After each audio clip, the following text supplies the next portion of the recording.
to Wrestling Days and welcome to Wrestling Days Live. We are live for Smackdown tonight. Hopefully everything is good. Hopefully the sound is good. The picture is good.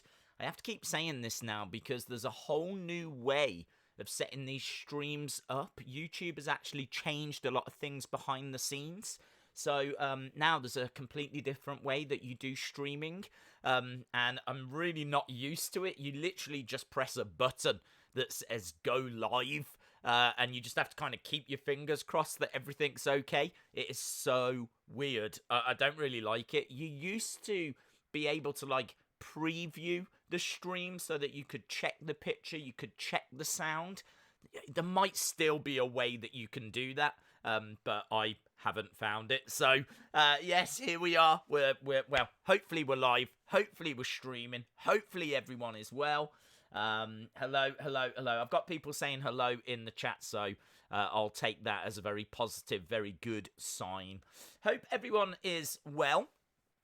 Very much looking forward to tonight because obviously we've got a lot going on tonight. We've got the Triple H 25-year anniversary. We've got Money in the Bank matches coming up as well, qualifying matches as well as that. I know I've already seen people talking about it in the chat, talking about the Velveteen Dream. We're obviously not going to be talking about that in too much detail or any detail. But I'm fully prepared for people wanting to have that conversation. Little bit of a development regarding Drake Maverick potentially as well, which we need to talk about. And then, of course, it's Friday, so that means that you're going to hear me countlessly times promoting the Wrestling Escape Pod podcast because, of course, that is coming up after Smackdown tonight. So we will be jumping over to the Wrestling Escape Pod after this. So as soon as we're finished tonight, we'll jump over there. Brand new episode all about biggest disappointing results or most disappointing results or worst wrestling results, or I wasn't sure what to call it, to be honest. So I went with, I think, disappointing results. But you can call it whatever. It's fluid. It's like water. You can call it what you want.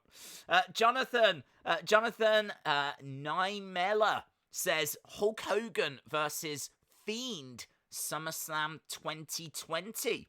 Is that something you want, Jonathan? Is that a prediction?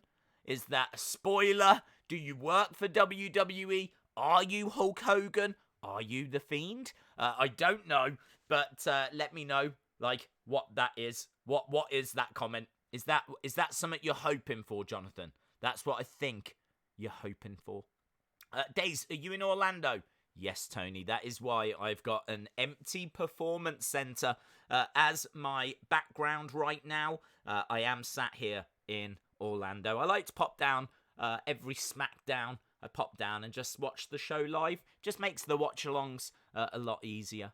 I want to give a big shout out before we get stuck into wrestling news to Brandy, to the Insiders, because before SmackDown, there was a premiere of a new interview that they did.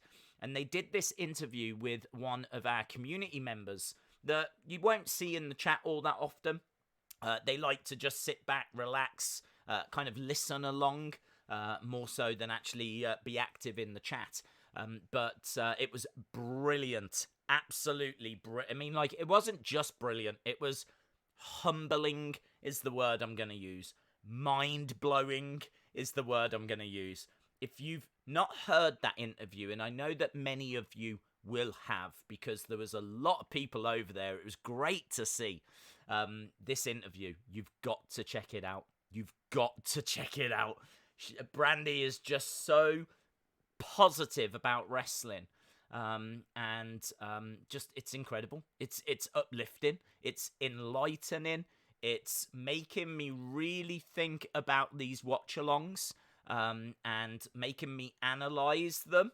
It'll make a lot of sense if you watch and listen to what Brandy has got to say. So I'm not gonna dwell on it. I'm not gonna talk about it too much. All I want to say is that it was incredible. It was humbling. it blew my mind, and I just want to say a big thank you to Brandy from me, like just a personal thank you. And if you heard the interview, then you'll absolutely know why I'm saying that. If you haven't heard the interview, check it out. Put it on your to-do list. Insiders Wrestling Podcast. Make sure you search out the Brandy interview, and everything will be explained. And I urge that you do that because as a community, it is staggering. It is absolutely staggering.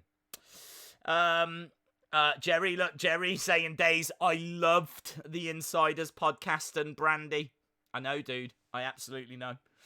Right, let's try and find Jonathan again. Where's Jonathan? Dropping in these super chats and then running away. Coming in with a little suggestion and then running off into the darkness. Where have you gone, Jonathan? What games are you playing with me?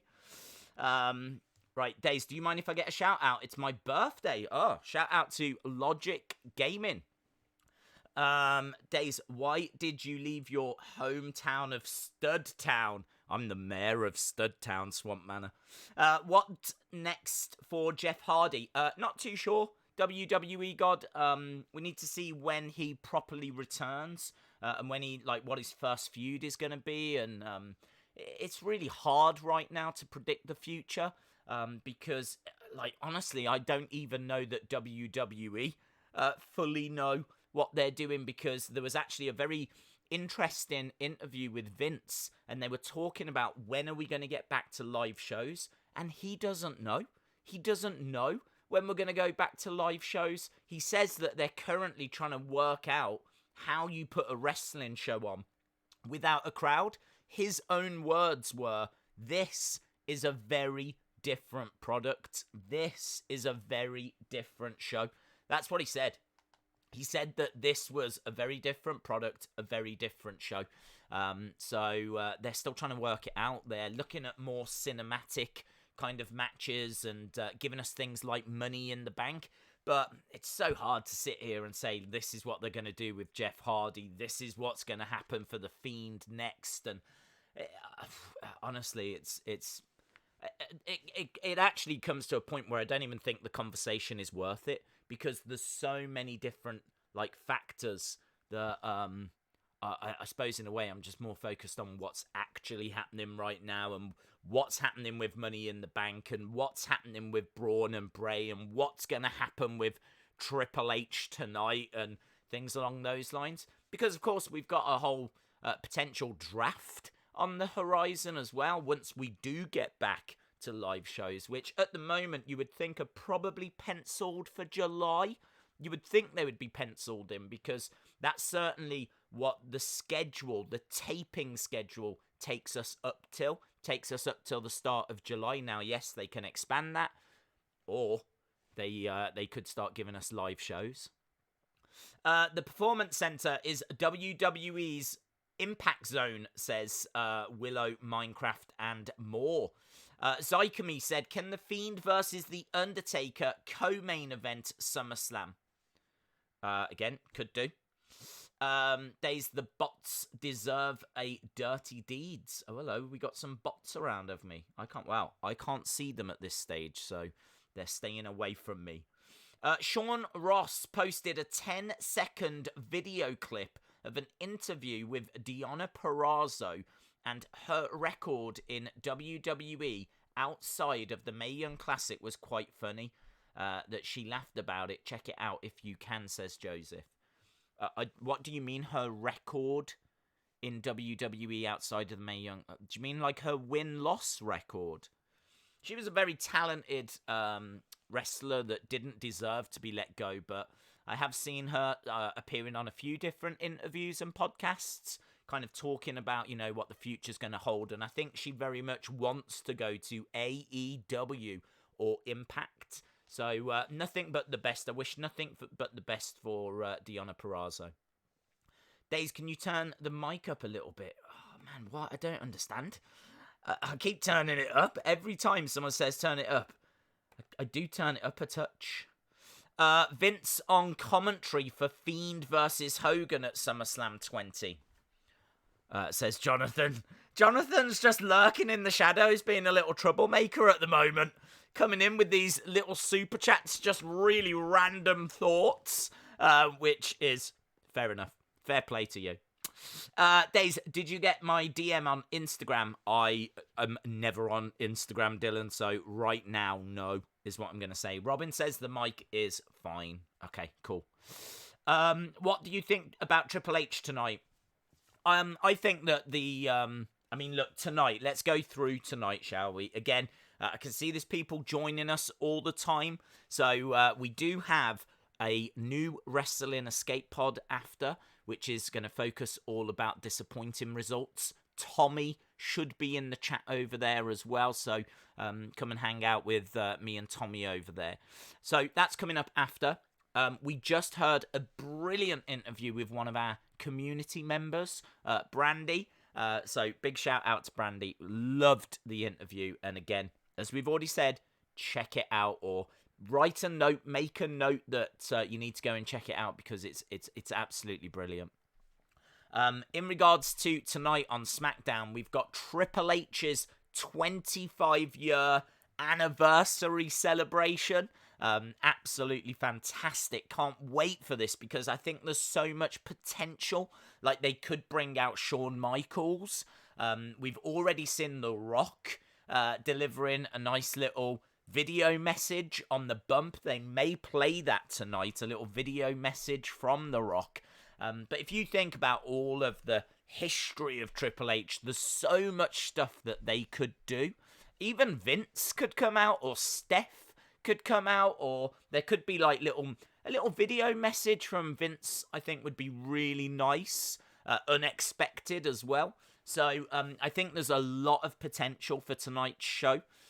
It could be, yes, that The Fiend does attack. I'm not expecting it. I don't see a need for it.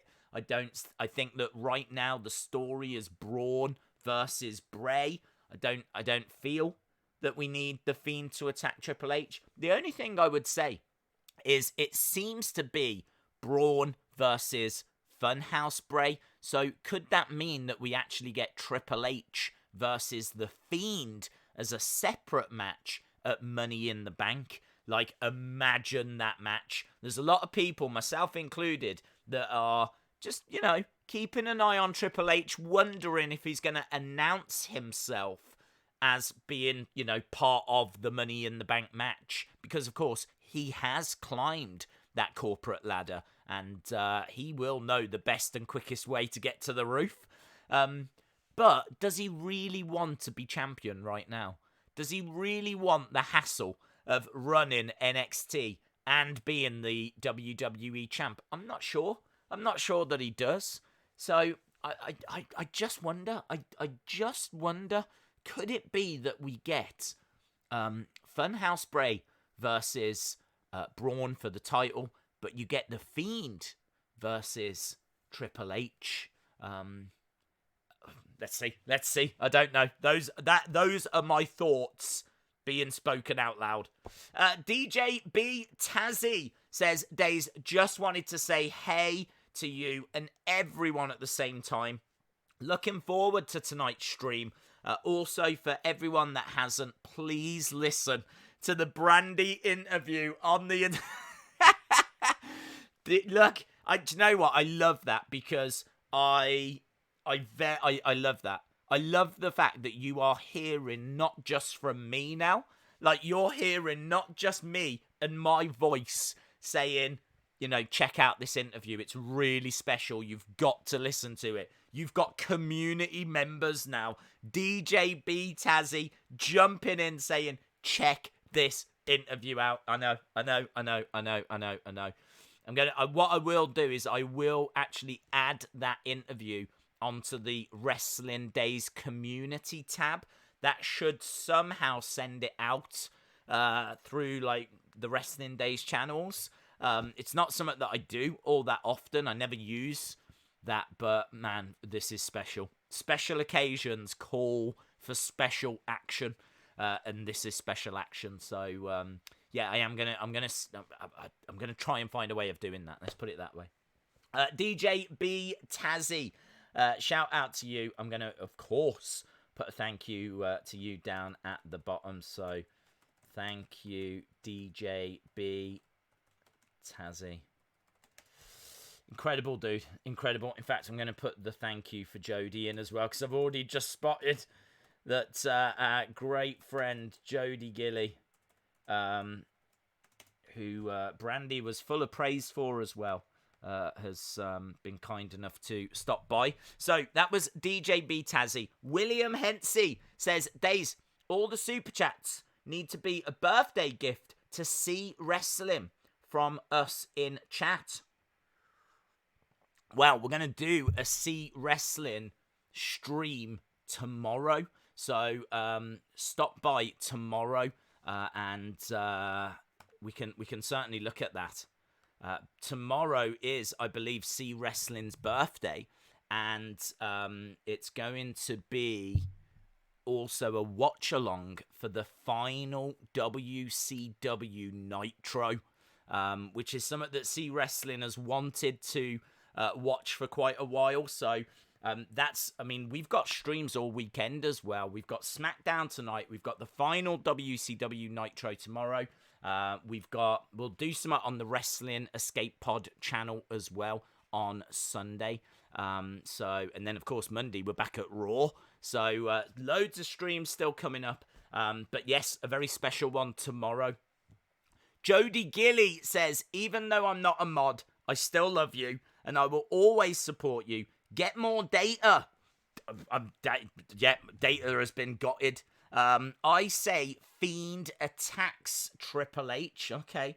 Bray attacked people during his feud with Seth, and he and Triple H have had run-ins before. Well, there we go, Jody. If you don't know, Jody is a big part of the Firefly Funhouse fan group, and she knows her stuff. She knows her stuff when it comes to the Fiend and what's going on. She knows a lot of people connected with things that are going on with the Fiend.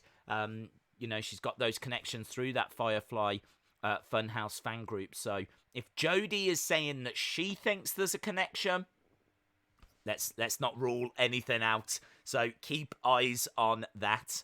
The Insiders Wrestling Podcast says, for Brandy, who is in the chat right now, thank you to her for being with us for this interview. Come back anytime.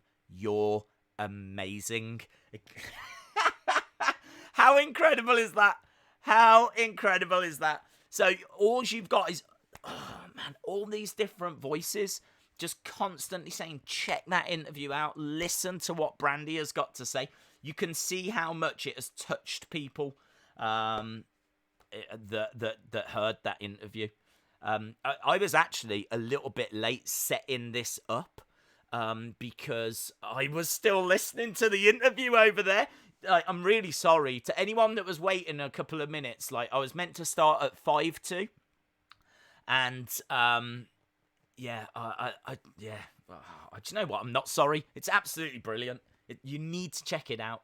So, let me drop a thank you for the Insiders at the bottom.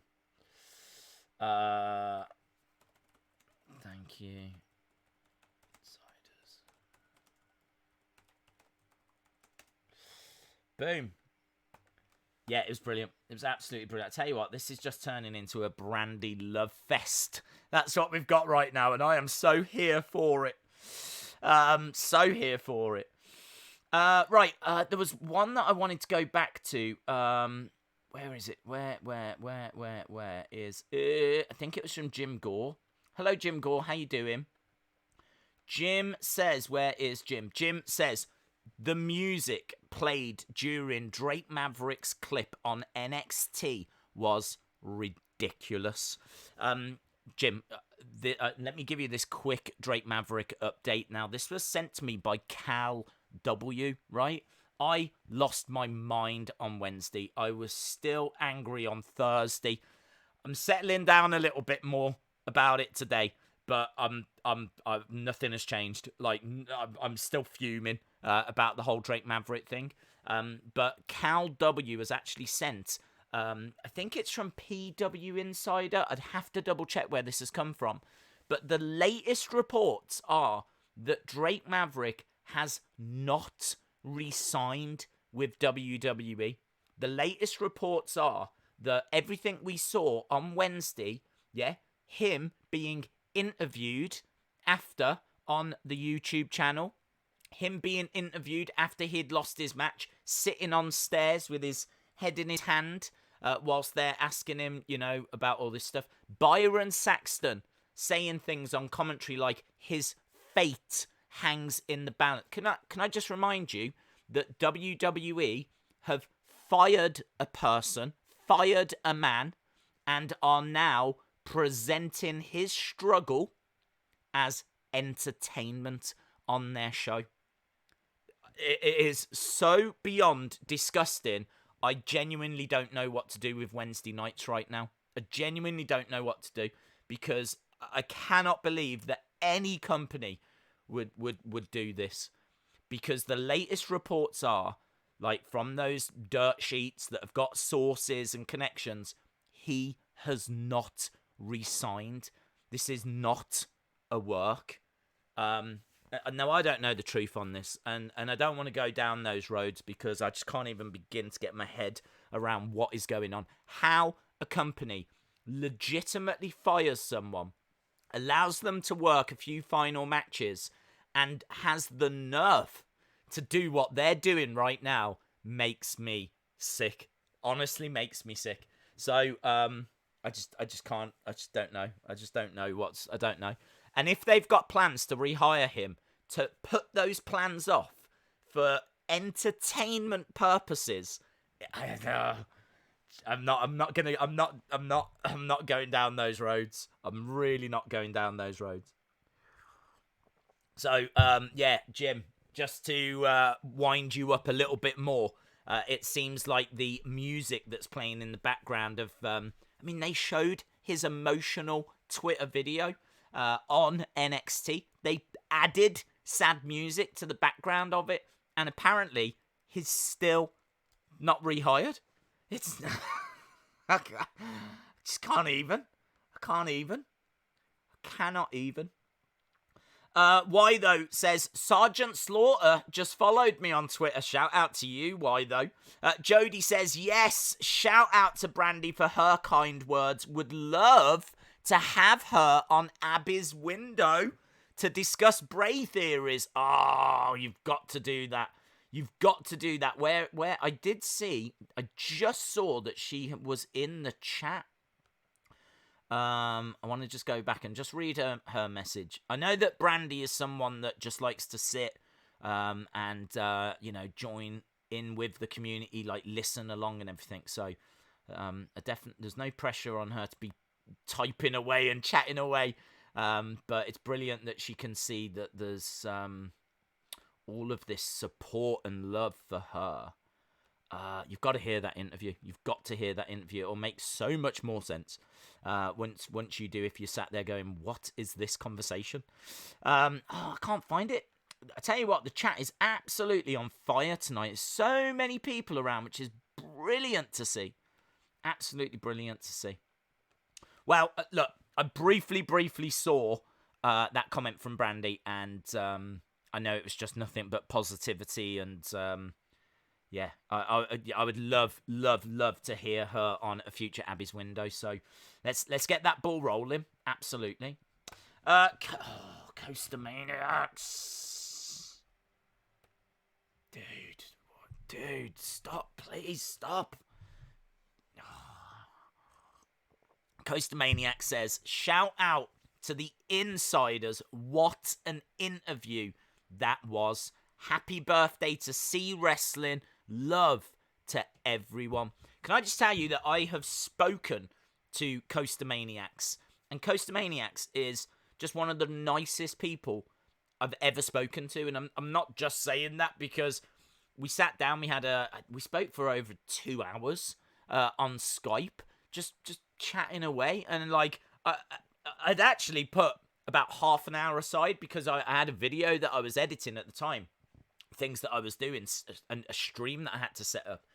We spent, I think it was like 2.5 hours in the end. And it's one of, like when we're streaming and I'm like, can you believe we've been streaming for blah, blah, blah? It was one of those where I just happened to look at the clock and it had been 2.5 hours. So Coaster Maniacs is just lovely. As I've said, go and support Coaster Maniacs' YouTube channel. Just if you're passionate about roller coasters, that is, I would say when it comes to roller coasters, that is very much the community's one-stop shop. That's where you need to be going, over to Coaster Maniacs. Coaster Maniacs has got an interview with the insiders coming up as well. So, obviously, a massive shout out to Coaster Maniacs. And I tell you what might be quite fun, Coaster Maniacs. Why don't you ask people what they would like us to talk about? I'll do a deal right now because you've been so supportive. Why don't you ask people what topic they would like us to talk about? Doesn't have to be wrestling. Could be music. Could be dating advice. Yeah? This guy right here can give out some tips about the ladies. Which, I mean, I've got to be honest, I'm feeling sick now. So, I'm starting to feel a bit ill. But, yeah, why don't you do that, and then we'll sit down and we'll record another video. How about them apples? Guys, make sure you're eating apples. They're really good for you. Jody says, I also had a 2.5 hour talk, but with C Wrestling on Skype. You should record those conversations. I think people would be really interested for hearing what you and C Wrestling are talking about. There's so much interest in the Fiend and the Funhouse and everything. It sounds like a very interesting kind of conversation that I think people would like to eavesdrop into, Jody. Tristan says, yo, Days, is Jeff back tonight? I haven't seen that on the preview for SmackDown, to be honest. I can jump over and just have a check to see if they've updated the official preview. What is it? It's Triple H's 25-year celebration. We've got King Corbin taking on Drew Gulak. We have Alexa Bliss and Nikki Cross defending the titles, the tag titles, against Carmella and Dana Brooke. We've got a special look at Braun Strowman and Bray Wyatt. And we've got Lacey Evans taking on Sasha Banks for a spot in the women's Money in the Bank. And that's it. There's absolutely nothing in regards to Jeff Hardy. So I wouldn't rule it out. There could be little surprises on the way like that. And we know that he is on the way. But I think what you're going to get from Jeff Hardy tonight is you're going to get part 3 of the kind of behind the scenes. He's got a little thing coming up, hasn't he, on the I can see people saying there's a little bit of lag. Get off your computer, it's lagging. Oh, okay. I won't touch the computer. Okay. Well, let me know if that's any better. It shouldn't be lagging. It's all good. Everything's healthy. Let me know if that's good. I can just see people saying lag. I'm loving the chat. Hating the lag. Okay, don't worry. Chill your beans. We're good on the old data front. I'm going to jump in and just have a look and make sure that everything's back to normal. Use the new computer. I probably shouldn't I? I'm just having a look now at the stream, and I can see that it is lag-free. So certainly looks like if you refresh it or something, then it should be lag-free again. Lesson learned. I'm not going to touch the computer. How about that? In regards to, Coaster Maniacs says, let me go back up. Coaster Maniacs, if anyone has got any topics for that upcoming Days video, please send them over to Coaster Maniacs. Yes. what was I talking about? Right, Jeff Hardy. So, sorry if it lagged. I was just going through what we're going to be seeing tonight. Let me just quickly repeat that in case you missed it. We've got the Triple H 25-year celebration. We've got King Corbin taking on Drew Gulak. We've got Alexa Bliss and Nikki Cross taking on Carmella and Dana Brooke. Those are for the women's tag titles. We've got Lacey versus Sasha Banks. That is going to be a qualifier for the women's Money in the Bank. I should imagine we're going to see a bit more development with Mandy Rose and Sonya Deville and that whole storyline. And Jeff Hardy has got some sort of program. I think it's going to be on the network. We saw his fall from grace last week. So this week, I'm expecting we're going to see the redemption, the return. They're clearly building towards his return, but I'm not expecting that to be tonight. Chalmers says, random question, what would be your wrestling weapon of choice if you was in a match? Oh, that's a really hard one, to be honest. That's a really hard one. I kind of feel like, I don't know, you'd want something that wouldn't break, really. So I'm thinking like a metal pole is probably going to be a good one. Something that you can swing around. Kind of a chair tends to bend, doesn't it? A little bit too easy. Sledgehammer's a pretty good one. Triple H's sledgehammer is pretty good. Kendo sticks can break. That's the only problem with the kendo stick. So I'm thinking like lead pipe in the library, Mr. Mustard or something like that. Can I get a YouTube shout out? Shout out to Mr. Wrestling Game. Jeff is an enigma. Fans love him no matter what, including me, says Nails and NY. What's next for the hacker, says Cameron Fulton. It certainly looks like, to me, there's an awful lot of fake hacker accounts that are starting to pop up now. They're really, really annoying. I get sent at least 3 a day now of just different, like, Instagrams, YouTubes, Twitters. I mean, I'm literally on the verge. Honestly, if you're watching this, I'm about to give you a free idea, okay? I hope you sat there right now with a pen and paper and you are ready for this absolute gold idea that I am about to give you. I could do it. I just can't be bothered, okay? Someone set up a hacker TikTok, right? Dress as the hacker, put the hood up, yeah? Start the TikTok by, making out that the truth will be heard, and then all of a sudden, break into a dance. Woo!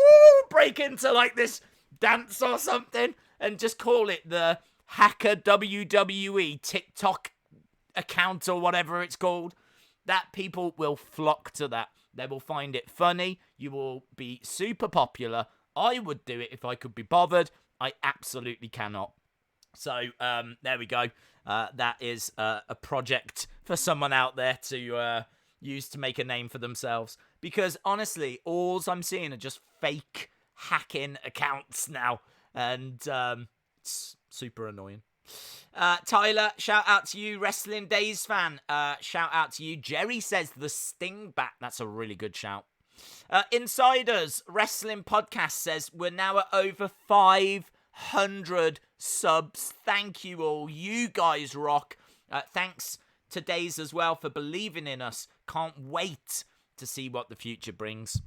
You guys deserve that and way, way more. Way, way more than that. Because, to interview community members on the regular basis that you do, to interview Holidead, Thunder Rosa, the people that made and designed the Fiend mask, that are still connected, like good friends of Bray, giving you real insight into the lantern and the mask and all of that it's just incredible, absolutely incredible.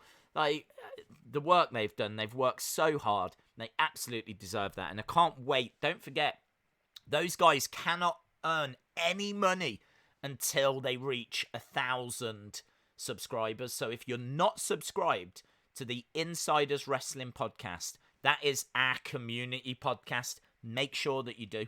Make sure that you're showing them that love, because all this work they're doing, they can't get anything back for it until they reach 1,000 subs. We're really great at stuff like that. Like, we really helped £10 a podcast reach that goal. And it's just great. It's just great to see good people getting the rewards that they deserve, you know. Jody says, I'm totally doing that. See Wrestling. See Wrestling says, STFU. You know everyone's going to be sending us those TikToks and believing that it's true now. Do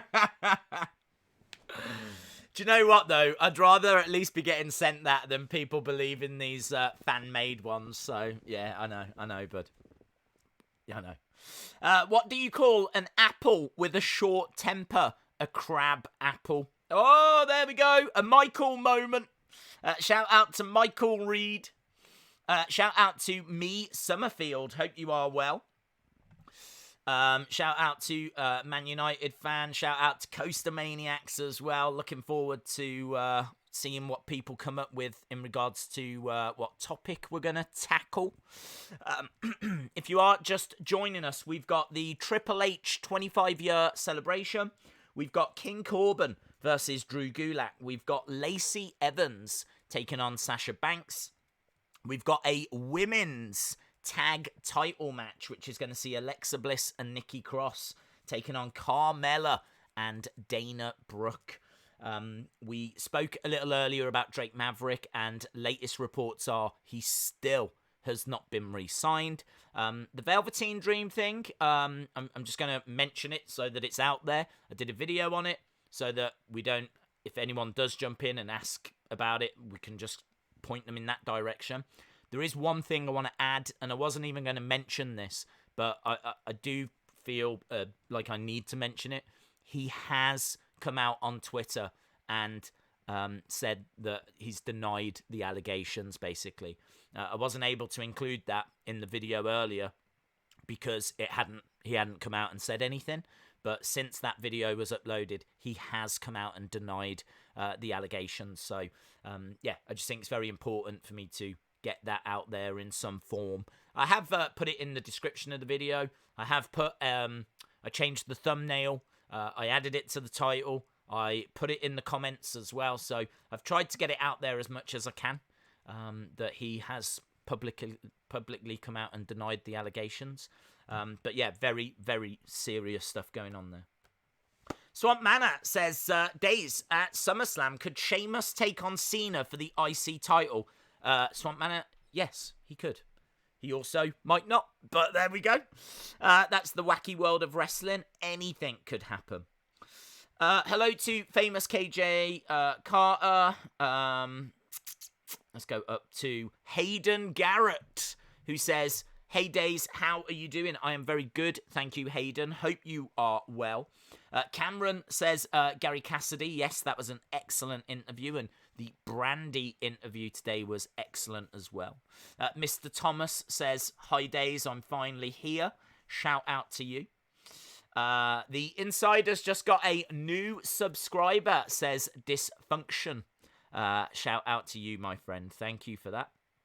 Let's go down and see what people are saying. I think C Wrestling said, here we go. Idea. If the hacker is intelligent, wouldn't he use multiple voices knowing that people would decode it? Therefore, is it not plausible no one we hear on these videos is the real hacker? Yes, that is absolutely an option. The only thing I would question about that, right, is if none of those voices are the hacker, then how is he getting them to record the things that they're saying? Unless he's, like, taking words that they've said before and making sentences out of it, like using the... But then it would sound disjointed and... I don't know. Unless, I mean, like, he's a very skilled hacker. So, I don't know. I would love to know what the... If it turns out the hacker isn't Xavier, isn't Chad, isn't Ali, then it would be very interesting to find out what their relationship is to him. Days, who are your top general managers? I love William Regal. I think that his passion is brilliant. I think he doesn't get in the way. The storylines don't revolve around him, but if a storyline kind of needs that little bit of authority added to it, then they can just bring him in. Of course, they've used Triple H as well, but I think the way that NXT uses William Regal is probably the best way to do it. You don't see him week in, week out. Kenny says, splicing voices. Monica King, shout out to you. Joaquin says, Days, I love Eva Marie more than The Fiend. Well, there we go.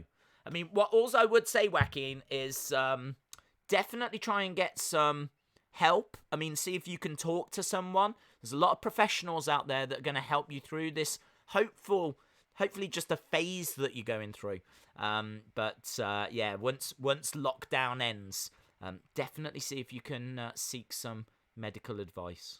Dean Winchester says, Days, what's your favourite 90s cartoon show of all... I love that question. What's your favourite 90s cartoon show of all time? Out of all time, what's your favourite 90s one? I don't know. I've got a soft spot for Rocko's Modern Life. I've got a soft spot for Doug. I grew up watching those kind of Nickelodeon cartoons. A few things on Cartoon Network as well. Like Johnny Bravo, but I was never into that as much as I loved Rocko's Modern Life and Doug. I did watch Rugrats, but I was a little bit old for Rugrats. I watched it because I do have a younger brother who is 6 years younger than me, and he used to love it. So I used to watch it with him. It was all right. I didn't hate it, but I can't say I would have gone out of my way to have watched it. But, I would say Doug or Rocko's Modern Life. Days, is it weird everyone from Raw's Money in the Bank is a face?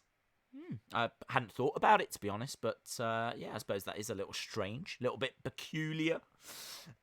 Big Dan says Rocko's Modern Life. Yeah, love it. The man who fell into the river in Lego City says... Mickey Mouse. I thought you said Milky Mouse. I was like, who's Milky Mouse? Who's Milky Mouse? Boy says Cat Dog. I miss Rocko's Modern Life. DJ B Tazzy, they actually brought back on Netflix, I think it was last year, a special one-off episode that they'd redone. Brand new Rocko's Modern Life, so check it out if you've not seen it. Wrestling Days fan, shout out to you. Is your brother called Brother Days? Yes. Days, Drake Maverick versus Triple H. Resign versus retire. Drake Maverick wins and retires Triple H.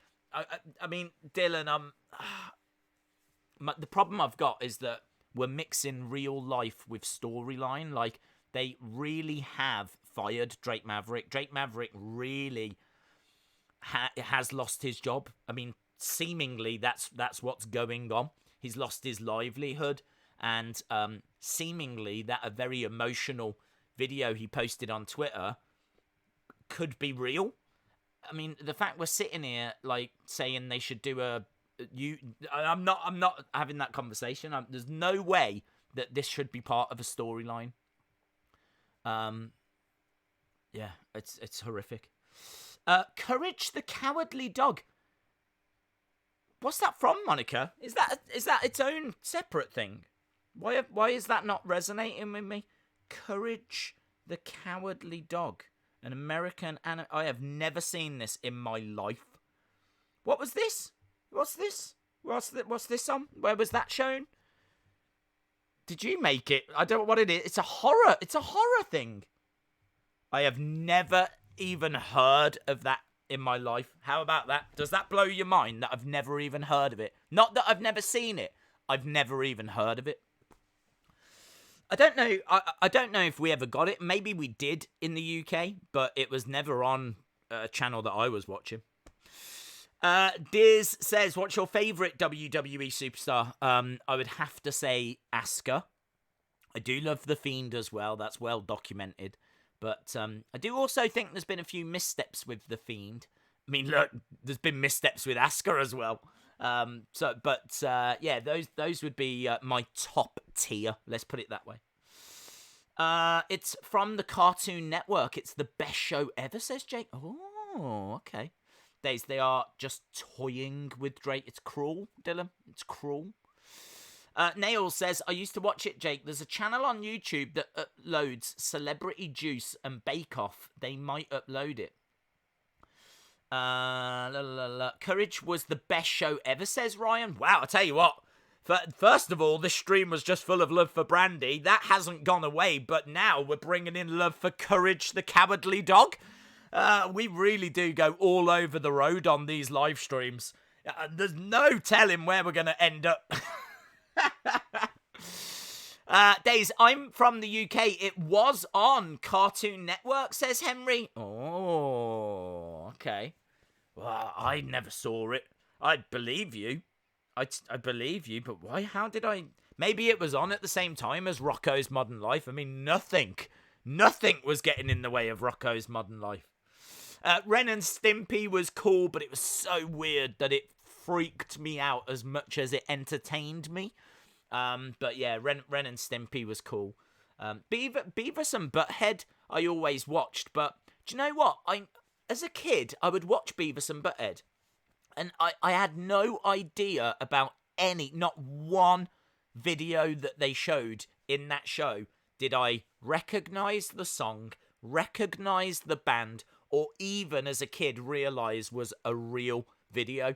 Like, part of me thought they made those videos up for the show, but I believe they were actual, like, Motorhead or AC/DC or Iron Maiden, or I think they were actual videos, like music videos that Beavis and Butthead would kind of watch and react to in cartoon form. I probably need to go back and watch Beavis and Butthead, because I always hated when they sat down and watched those videos, but because I never understood what they were talking about or what the videos were about or anything. But when it was just cartoon, when it just went to them, go in the shops or doing whatever, then I used to really love it.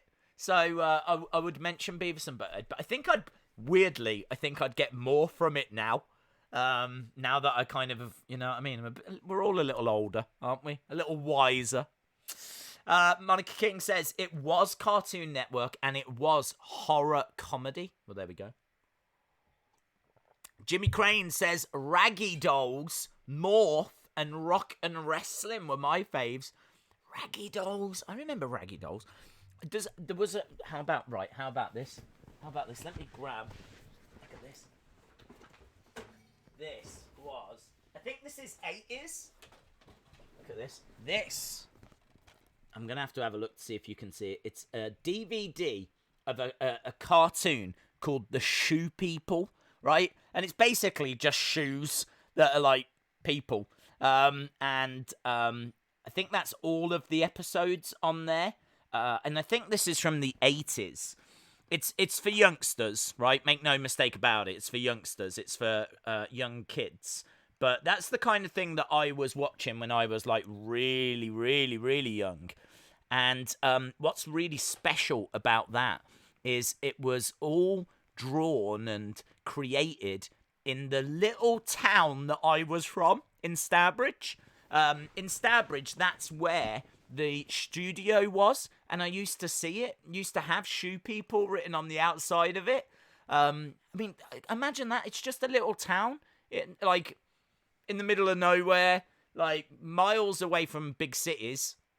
And this is, for whatever reason, it's just where their studio was. I don't know if the guy that created it was there, but this was on TV. This was a big cartoon in the UK. I knew of the cartoon before I knew that it was in my village. It was on TV in the 80s. So, yeah, not one of my well, a personal favourite for personal reasons, let's put it that way. But yeah, I just thought of that when I read about Raggy Dolls, because I used to watch Raggy Dolls as a kid as well. I tell you what, this is a wonderful stream for me. This is a wonderful stream.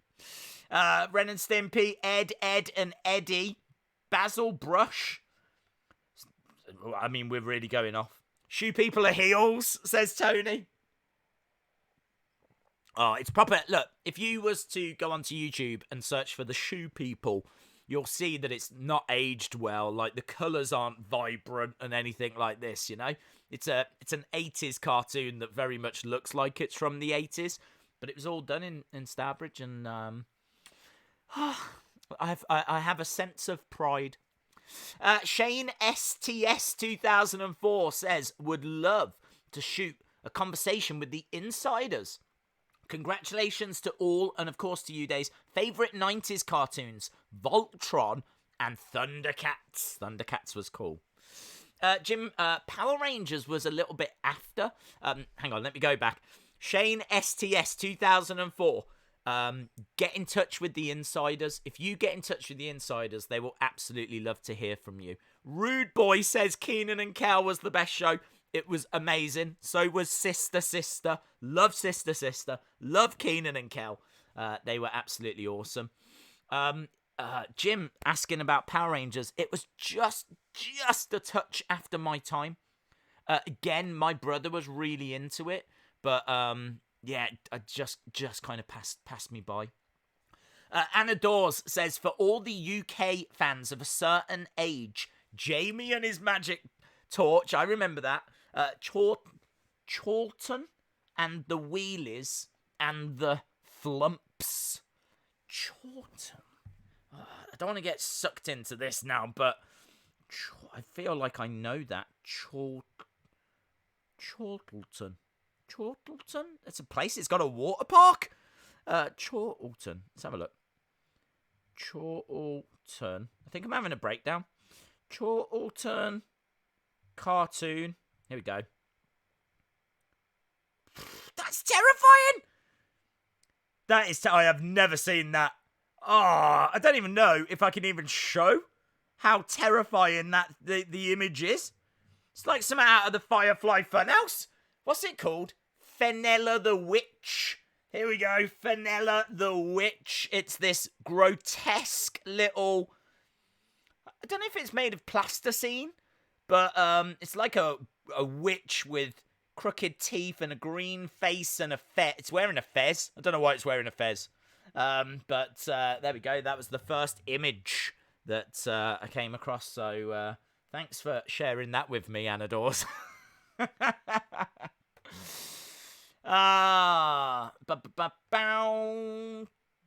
Drake, Saved by the Bell. Love that. Love Saved by the Bell. And I used to watch California Dreaming, which was very similar. That was great as well. Did you see they're bringing Saved by the Bell back, by the way? Right, sorry that this is not wrestling, but hey-ho.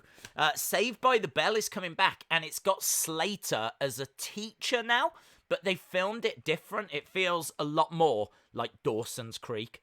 I don't want to wait for our lives to be over. It's like a little bit more like that. It's not got like the, you know, like how the sets were a little bit wobbly and it was all a little bit cheap.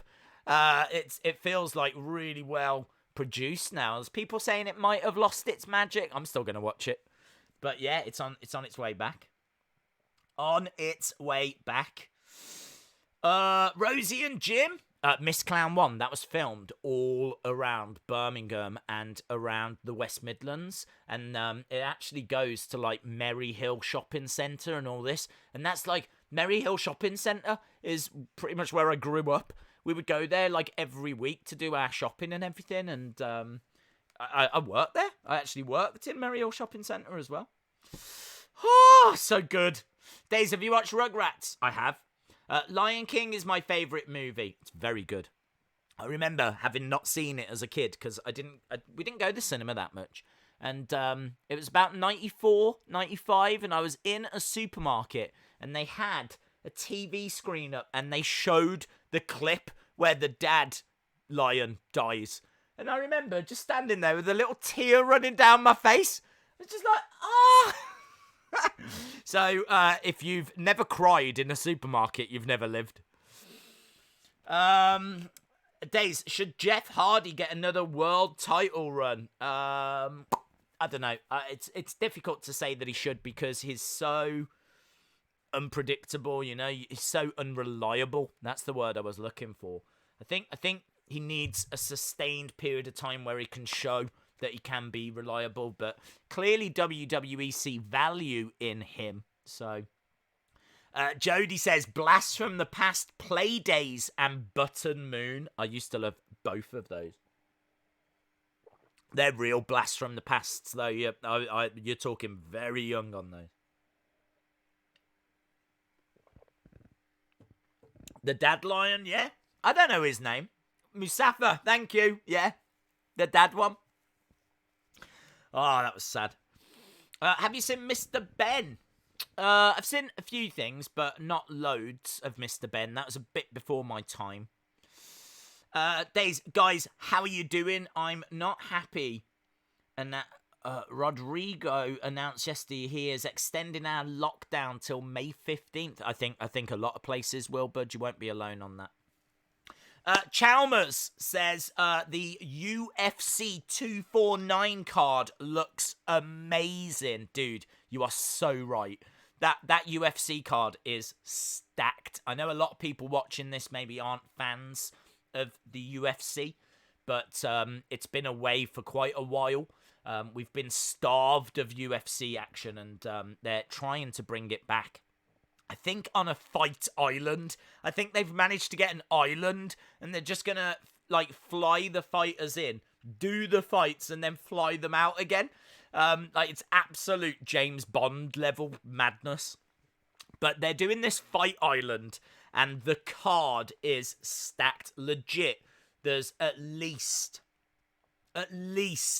5 fights that could main event any UFC card. Like the fights are huge, and the reason they're so big is because there's been so many cancelled shows. All these shows have been cancelled, so there's a big backlog now of these fights that they need to get put onto a card. So they've just chucked them all onto this one card. Like even the prelims of fights that you would, they're like, oh, I so hope it happens. I think that's May 9th, and then May 10th is Money in the Bank. So that weekend is so big that I might even start the stream now. I might end this and I might just start that stream and just keep building up towards it.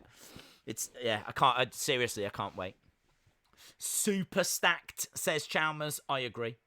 Dr. Phil says, hey Days, do you think Jeff Hardy will be the last contestant? I like the word contestant. Who's the next contestant for Money in the Bank? He could be. It could be that we are building towards Jeff being a part of that. So, joking aside, he could be about to take part in Money in the Bank. We're going to have to wait and see. But yeah, maybe that's what we're building towards. DJ B Tazzy says, I miss the UFC. Days, men don't cry. That was a horrible, vicious rumour that was started by a women's movement. True. I mean, look, I'm not saying that I was in a supermarket the other day crying at Lion King. This was back in the 90s. Days, you should make a cartoon. Oh, yeah. I'll drop that in with my all the spare time that I've got. I'll just start knocking out cartoons. Days, what was your opinion for the Funhouse match? I didn't think it was a match. I thought it was an extended Funhouse episode. So I kind of feel like any backlash would have been dialed down if they'd kind of referred to it as that. So yeah, I thought the imagery was 10 out of 10. I thought the story that it told was 10 out of 10. Was it weird? Yes. Did it push the boundaries? Yes. Was it maybe not for everyone? Yes. But I thought it was really good. I thought the imagery was really good. And you know what? I felt like it it showed you what happened when you let him in. That's what I took from it. We talk all the time about let him in and all this kind of stuff. I think WrestleMania needed something big. So what you got was a Firefly Funhouse episode where you actually see what happens if you let him in. So, yeah, based on that, I thought it was very, very interesting. WWE should make a Lucha House Party animated series for kids. That is such a good idea. That is such a good idea. Kids would love that little wrestling animated show. Someone earlier was talking about The Rock and Wrestling. That was a great cartoon, which I believe is on the network still. I think it's still on the network. So had Hogan and Captain Lou Albano and Junkyard Dog and, all these legends.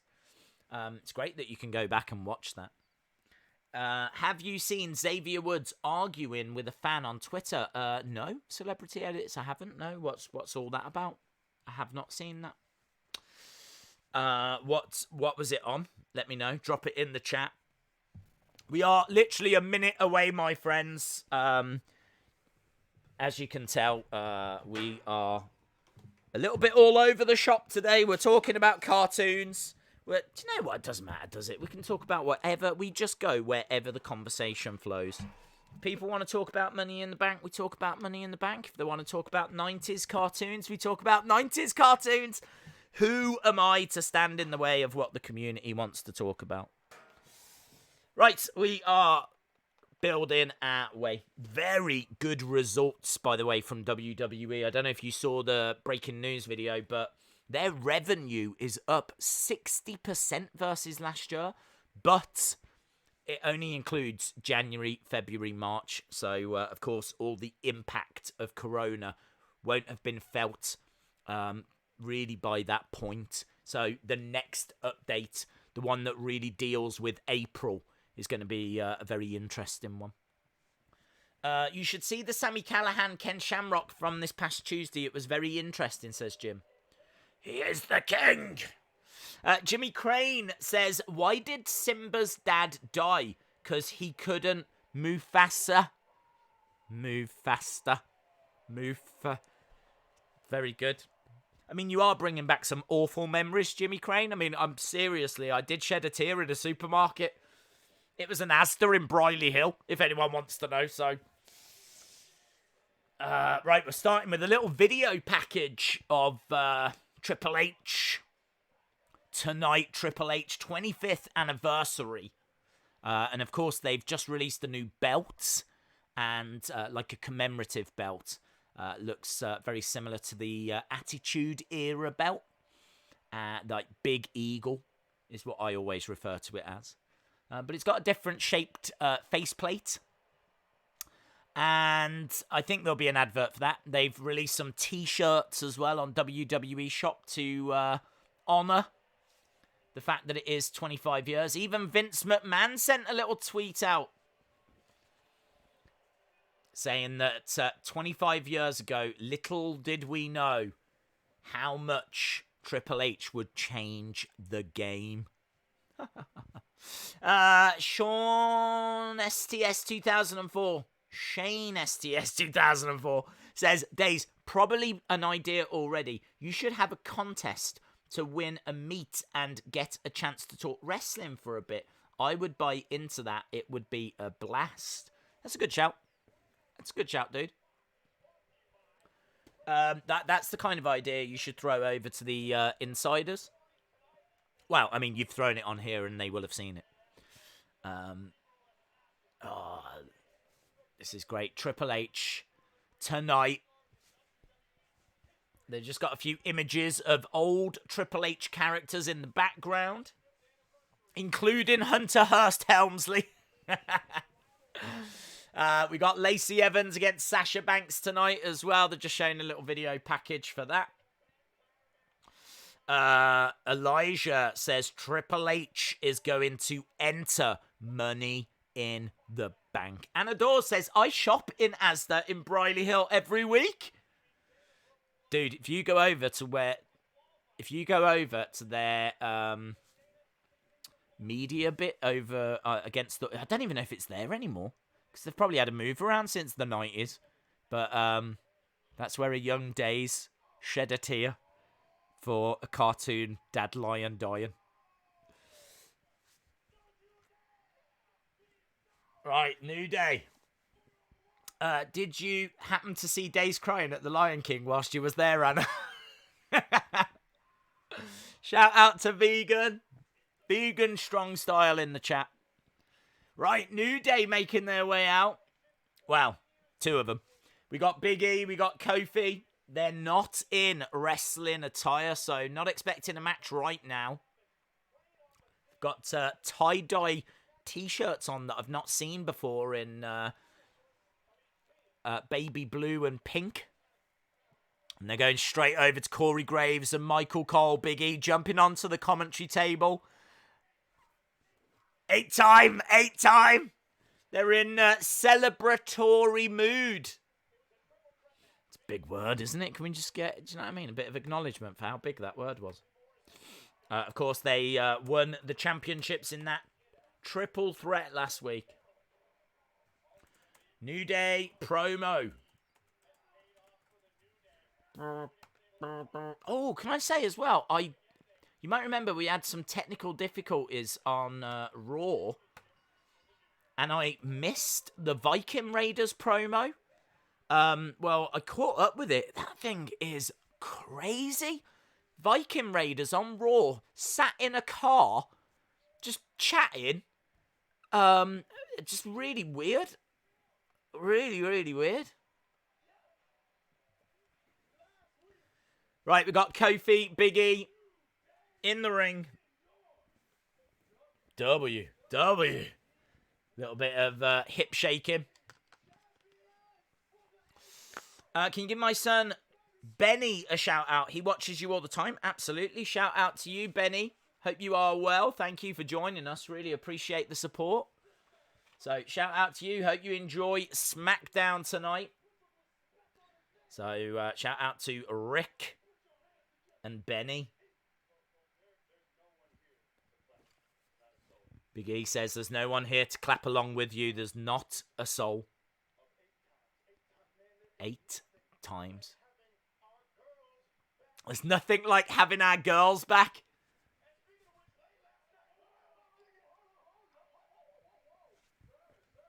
Sir.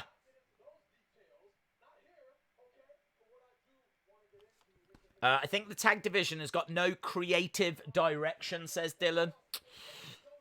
Yeah, it's a bit all over the place, isn't it?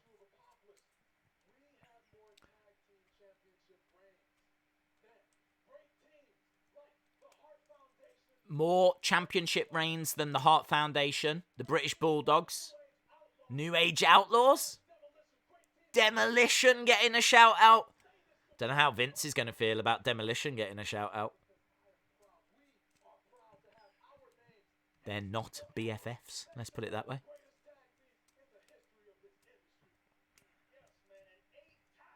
Eight times!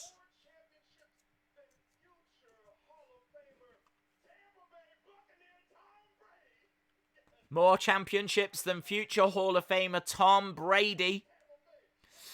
Days, how long did you serenade Vince and Michael Cole to get into the PC? Whoa, look! Talk about them, and they appear. The Lucha House Party are here. Here we go. Lince Dorado and Gran Metalik. Where is Kalisto these days? Is he living the self-isolating life? What's he doing? Where's Kalisto? Mr. No Button says Lucha House Jobbers. Wow, Jim, how did you do that? How did you talk about Lucha House Party and then they're never on this show?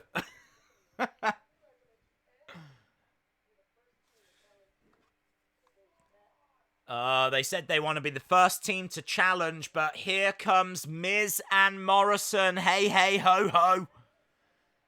They're not challenging. They're just walking down to the ring. Miz and Morrison are ready to wrestle. So are Lucha House Party. Guess what I'm thinking is going to happen? because New Day are not.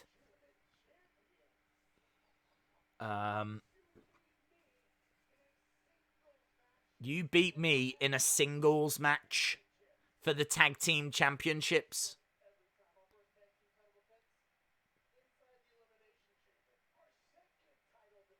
So they're making out that this wasn't fair.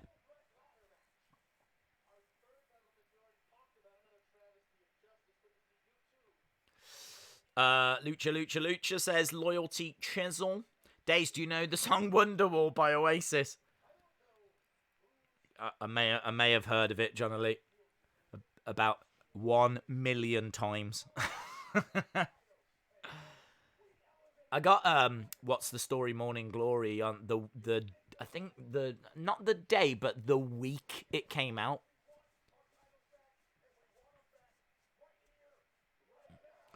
We want our titles back, says Miz and Morrison. Lucha House Party slide into the ring.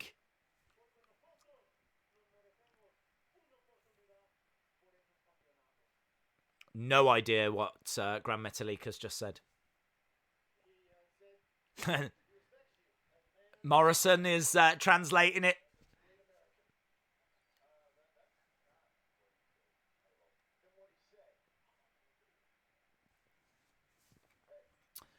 I hope Velveteen is innocent. We all do.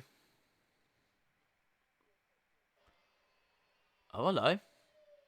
Forgotten Sons? I forgot about them. I forgot that they'd been called up. How ironic that it says Forgotten No More on their Titantron. The Forgotten Sons are here.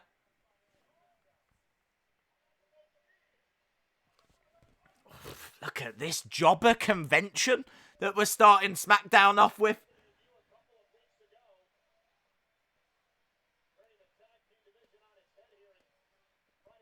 Forgotten No More. Pentagon Jr., Ray Phoenix should join the Lucha House Party.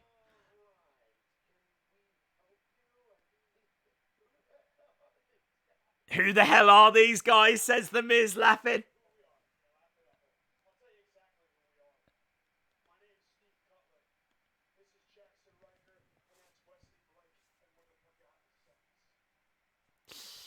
What did he say?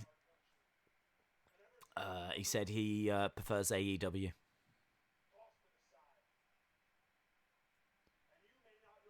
So what's this going to be, a triple threat?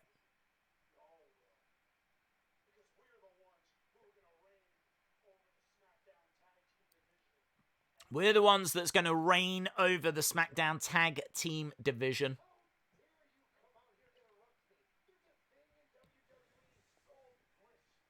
There's a thing in WWE called respect. Is there, Miz? Is there? Is there? Where does that live?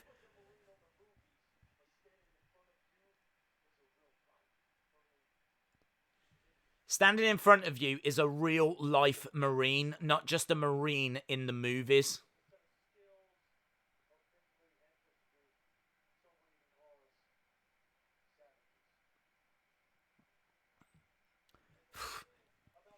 They're very polite.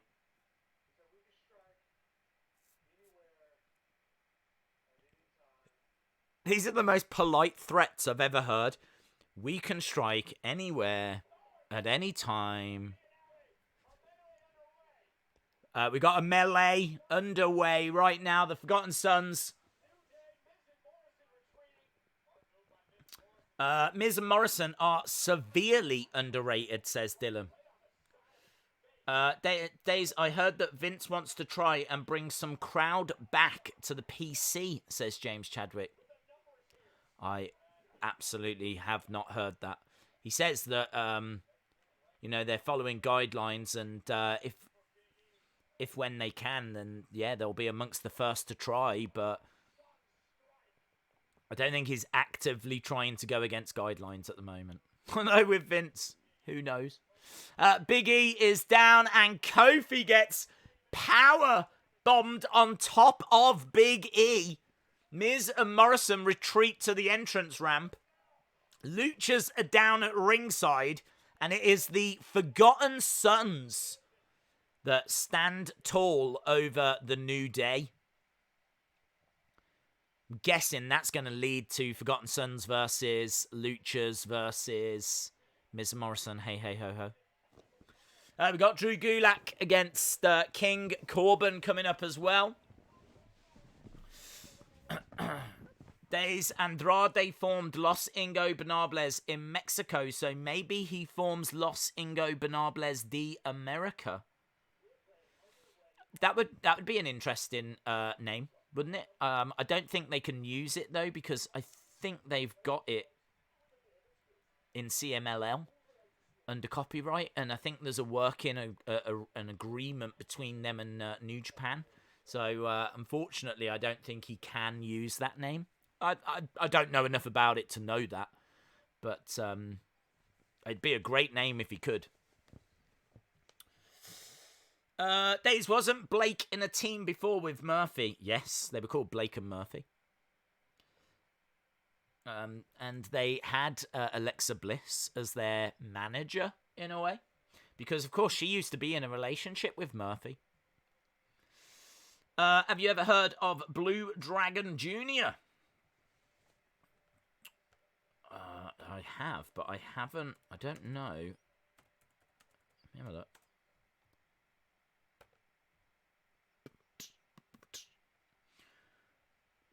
How do I know about Blue Dragon Jr.? I'm just on the Wikipedia to see how I know. Oh, right. NWA World Champion. Oh, hang on. Is it? Any glitches? No glitches. Blue Dragon Jr. Is that the same as Blue Demon Jr.? Have a look. Is that another name that they go by? No.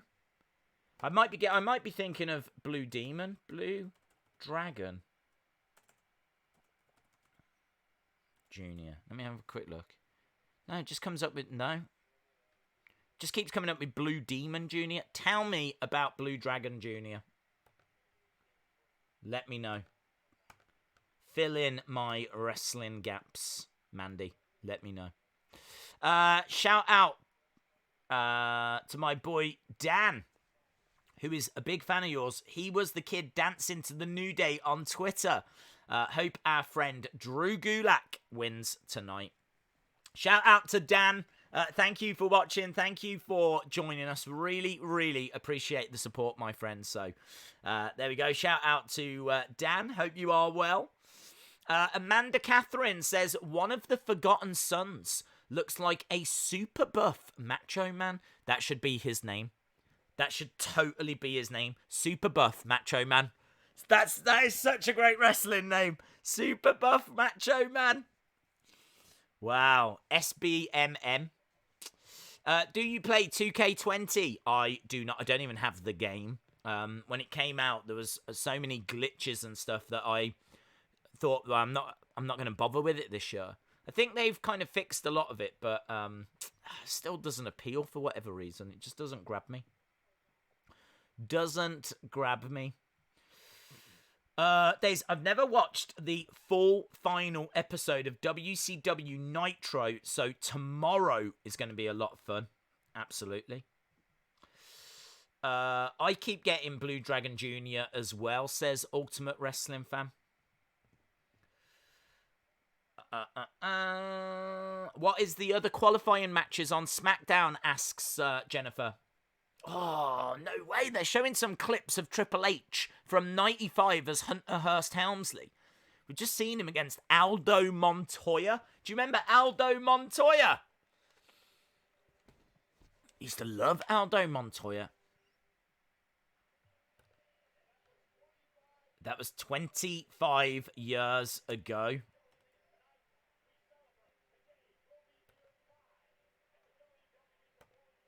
You could say that Aldo Montoya was just incredible.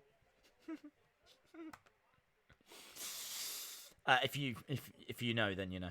Days, check my recent tweet. It's my own take on Titan Tower for Money in the Bank. Right, we're backstage with Miz and Morrison. Hey, hey, ho, ho. Okay. Oh, with Renee? Renee's there. Renee is backstage. We're going to make everything right tonight. Everything they say rhymes. It's wonderful. Here comes Daniel Bryan. I'd imagine he's going to come out with Drew Gulak. And they're going to be taken on. Yep. Does this mean that Gulak comes out to Daniel's music now? Is this a thing? Is this a thing? Is this a thing in our lives? Ladders all around ringside as well. Strange no Usos.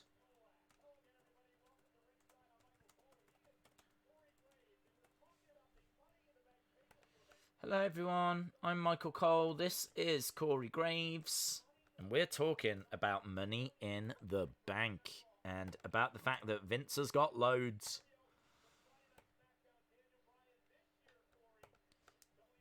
Climbing that corporate ladder.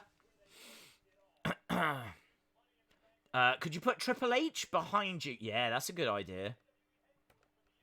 Let's do that. As King Corbin is making his way down.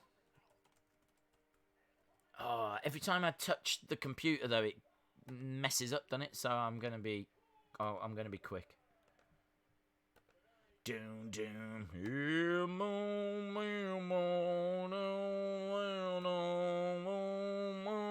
I don't know the words.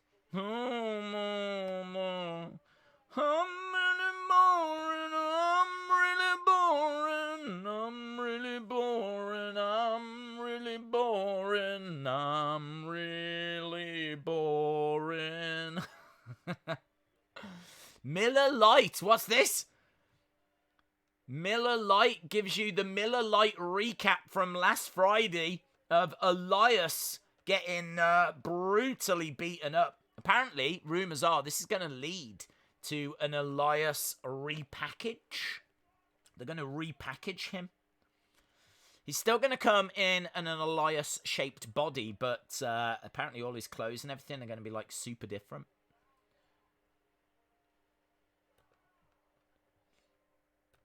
Alright, let me find this Triple H picture whilst we're just watching this recap of last week.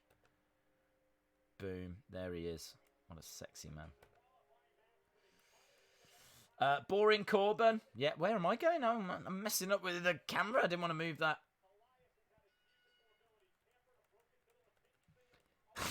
Elias has had his musical abilities hampered at birth. Boring, says 14PI. Well, look. I'm down with Gulak. I think it's cool that they're trying to build Drew Gulak up. Do you think Ronda Rousey will come back? Asks Joshua. I do. King Corbin has got... Now, I don't know how to describe this, but it's like... I'm going to go with the word vest. It's a black vest that's got like a... like crest. Would you say it was a crest? Like some kind of motif on the front? Black and gold. It's very, very regal. Very royal family and king-like. It's the kind of thing that you would imagine that someone would wear going into battle. So that's what he's sporting these days. Big strike across the back of Gulak, who... hasn't put as much effort into his ring attire. He is wearing orange pants with Gulak written on the back. Although, in all fairness, they are nice pants. And when I say pants, I mean trunks. We call them pants here in the UK, fun fact. Drop kick by Gulak. And again, and Corbin goes over the commentary table. Gulak jumping up top.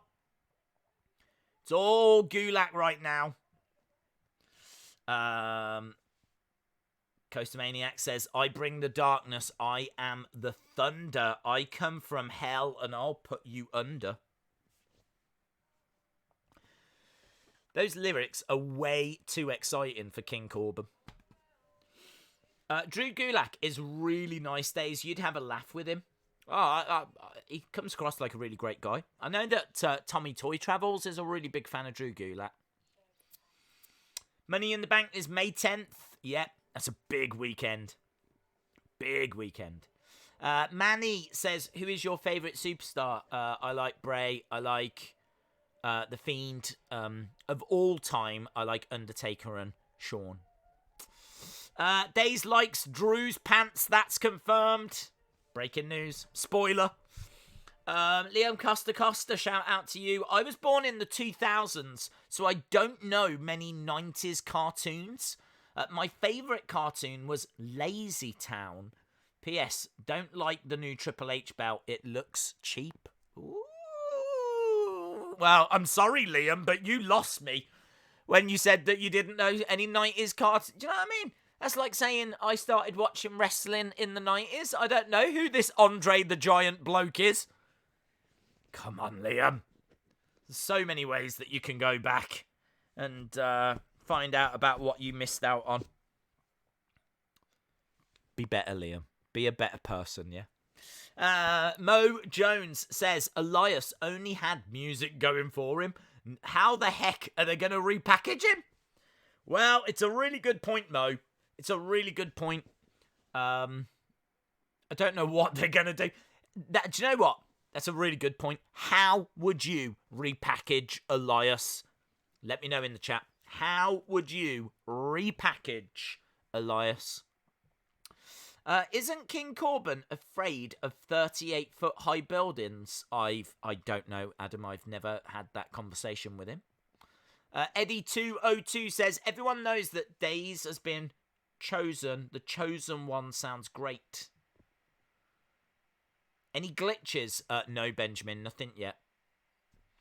Big Dan says, hey, Days, I recorded our second wrestling podcast episode. Any tips? I've only recorded 4 podcast episodes in my life, so I wouldn't say I'm the best person to be giving out tips. Make sure that the record button works. Make sure your microphone works. They're all big tips. Days, can I get a shout out? Yes, Gaming Time 07. This Tuesday on FS1, Shawn Michaels. John Cena, what's this? Triple H, what's going on? And The Undertaker. What, are they having a party? John Cena's best matches, Triple H's best matches. Shawn Michaels' best matches. Oh, guess what we're watching? FS1. John Cena's best matches, Undertaker's best matches, Triple H's best matches. Man, I think we should watch that on Tuesday. I think we'll watch NWA and then maybe we go straight into that best match marathon. A best match marathon. Clothesline by Corbin. Down goes Gulak. Just a 2 count. Kick out. Middle of the ring. Get headphones. Days, I really miss those Firefly Funhouse promos we had at the very beginning where Bray kept giving clues about the mysteries of the Funhouse. I agree, Febin. I think that was amongst the best time for that character. Of course, it couldn't be that way forever. But I agree. That was great. Mean Gaming says, I would put Elias in the Funhouse. Days, I would repackage Elias by handing him his resignation and saying goodbye. P.S. I want to make it clear that this is not being disrespectful about the recent releases. Says Liam. Slam down by Corbin to kick out. Right, we've got Daniel Bryan on the outside applauding and giving support to Drew Gulak, who is definitely on the receiving end here.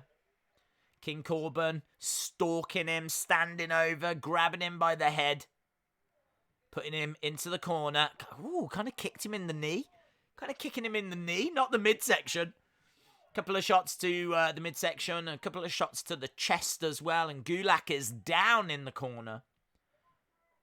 Daniel Bryan out there cheering on Drew Gulak.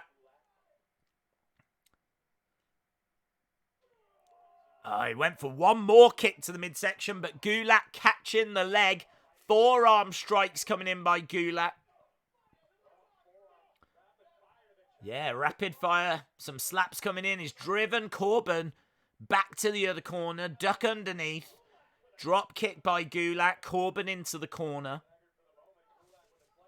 Going over, looking for another strike, but gets caught. Looks like it's going to be a choke slam. Picks up, but roll over.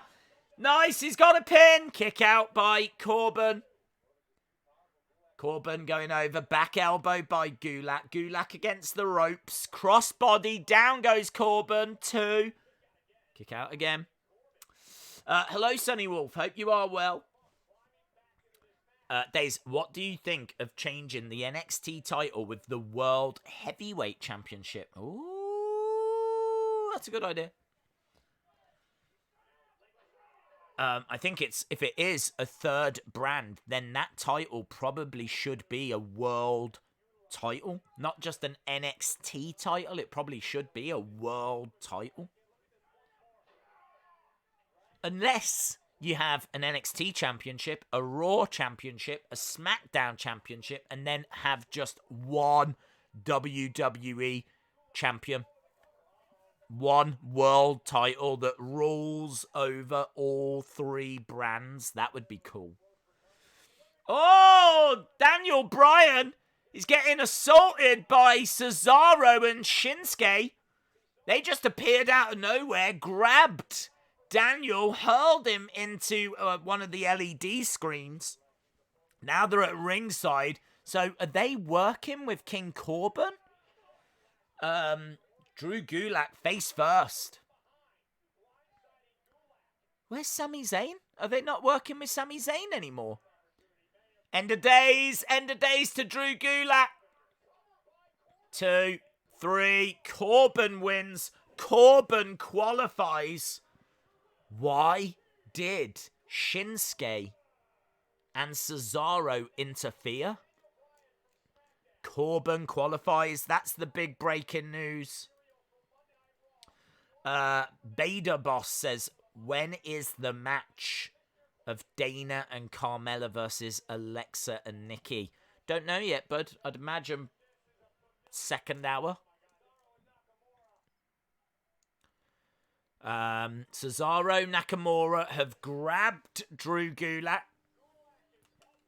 King Corbin has got that scepter. Ew, right in the throat.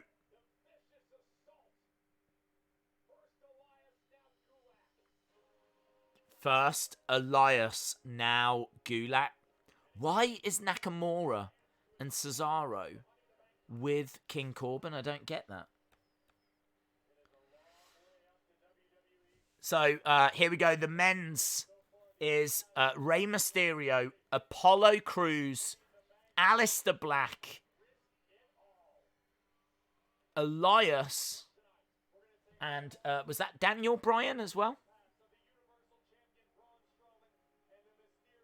The history of Braun and Bray coming up. Women's tag titles coming up tonight. That tag match as well. Doesn't say when. Just says tonight. Elias, the Elias repackage is going to be Rick Rude. That would be amazing. Do you imagine if he comes down in the robe? Isn't Bobby Roode already doing that? Gronkowski returning to football.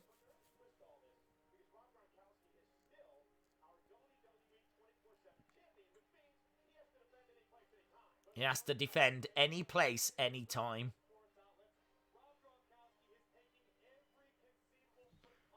Apparently, he's not going to give up the 24/7 title.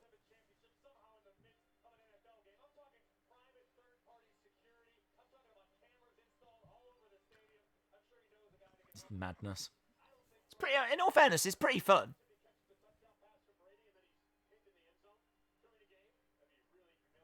Can you imagine if he's pinned during a game, says Michael Cole? No, Michael Cole.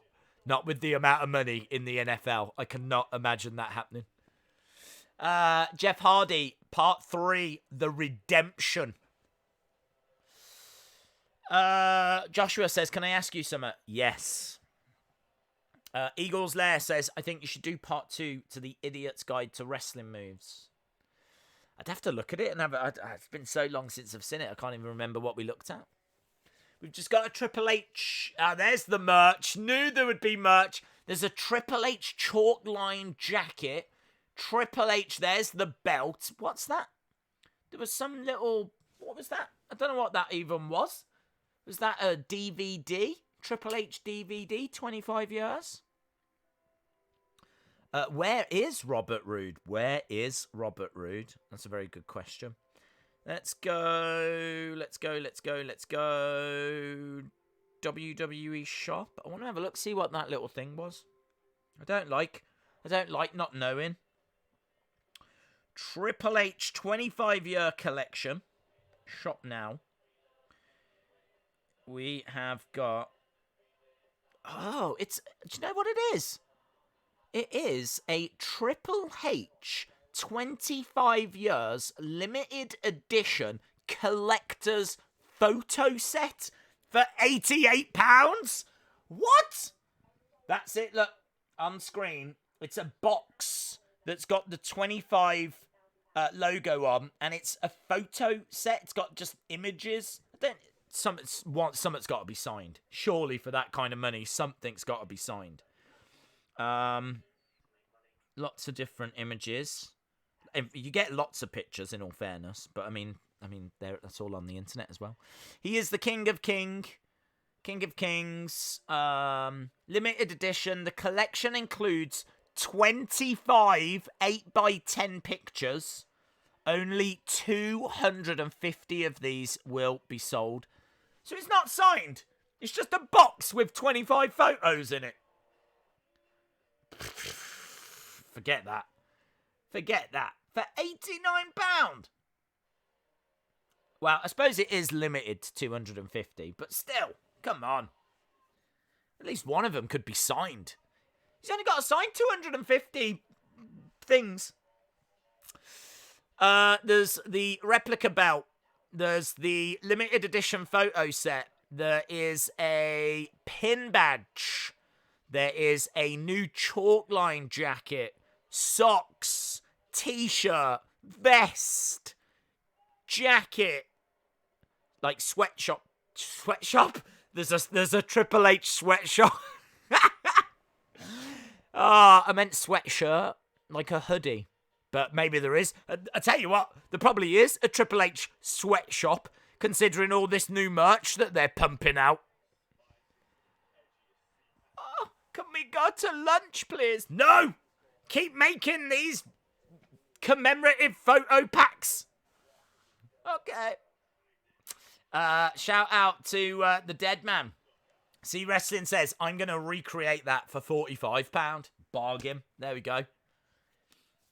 Absolute bargain. When is the match of Sasha and Lacey? And who are you rooting for? I don't know, dude. I don't know. They don't ever give us that information. All I can tell you is that it is tonight. It's going to happen within the next 1 hour, 24 minutes. Sit back, relax, just enjoy the show. We don't know exactly when the matches are coming, but they're coming. Don't worry. Days, I could totally see Vince booking Karrion Kross and Scarlett versus Seth and Becky when they eventually get called to the main roster. Roman Reigns versus The Rock will happen, says Wrestling Days fan. Who is going to be the next 24/7 champion? It's going to be William the Refrigerator Perry, because that's the only other American footballer that I know. And the one that was in Ace Ventura, what was his name? Dean Malenko. I don't know what his name. Dan Malenko. Right, we've got CGI Sheamus Celtic Warrior graphic. The Celtic Warrior Sheamus.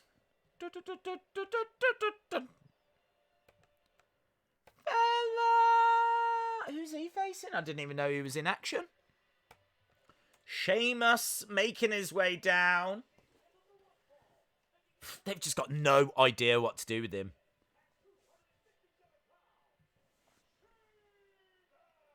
He seems to be just upset with Michael Cole more than anything else.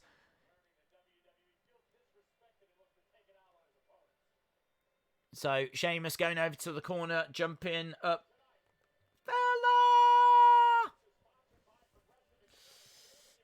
Is it Name the Job? I don't know if it is Name the Jobber, because they're not in the ring already.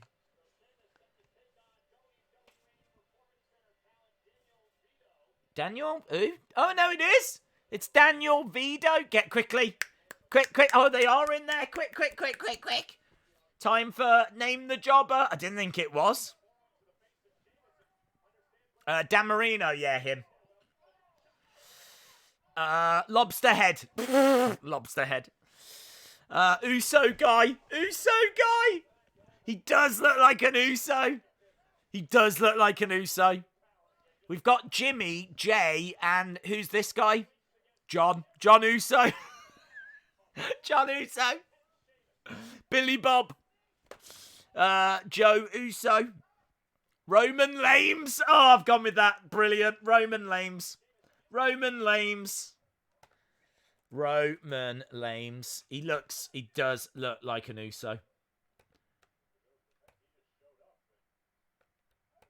Brogue, down he goes. You've got to be so quick, guys. We've said it so many times. 1, 2, 3. Done. It's done, mate. It's done.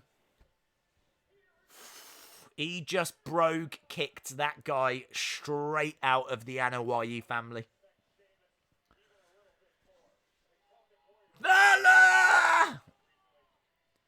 Go and beat up Michael Cole now, Sheamus. Do it. Michael Cole is wearing a purple suit. Can we just point that out? A purple freaking suit.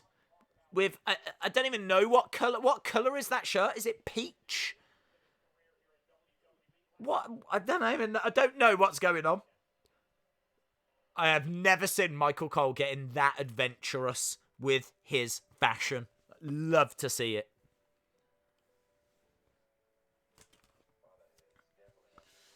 Josie Uso. We're now seeing the Jeff Hardy Redemption Part 3. This is Part 3 of the packages that we've been getting. Jeff Hardy saying that he was being very selfish.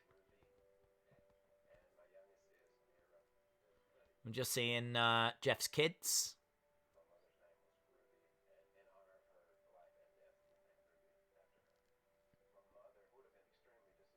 I'm just seeing his mom's grave. They didn't show Matt then. I think he was at his mother's grave with Matt, but they didn't show Matt. You could just kind of see him in the background.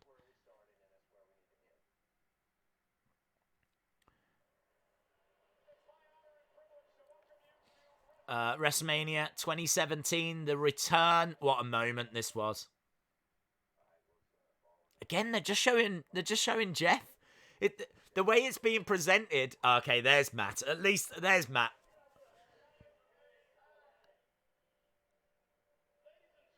The way it's being presented, it was like Jeff Hardy returned on his own at WrestleMania 33.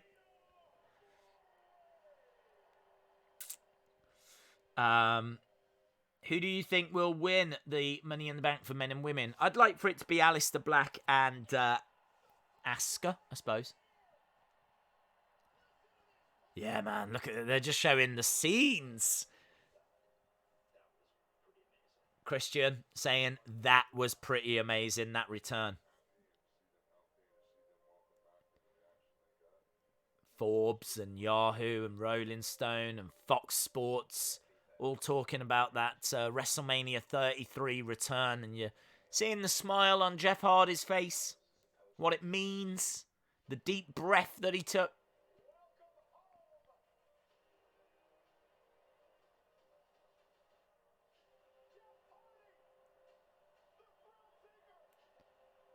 Jeff Hardy, the thrill seeker. What a moment. Absolutely incredible. This is how Jeff Hardy was meant to be reintroduced to WWE, but they brought him back early, and because of Matt going to AEW.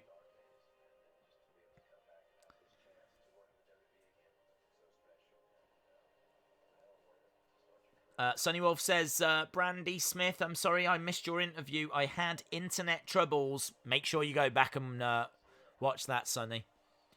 For about 45 minutes before SmackDown began, all we were doing was talking about how amazing it was. Chapter 4, The Comeback, next week.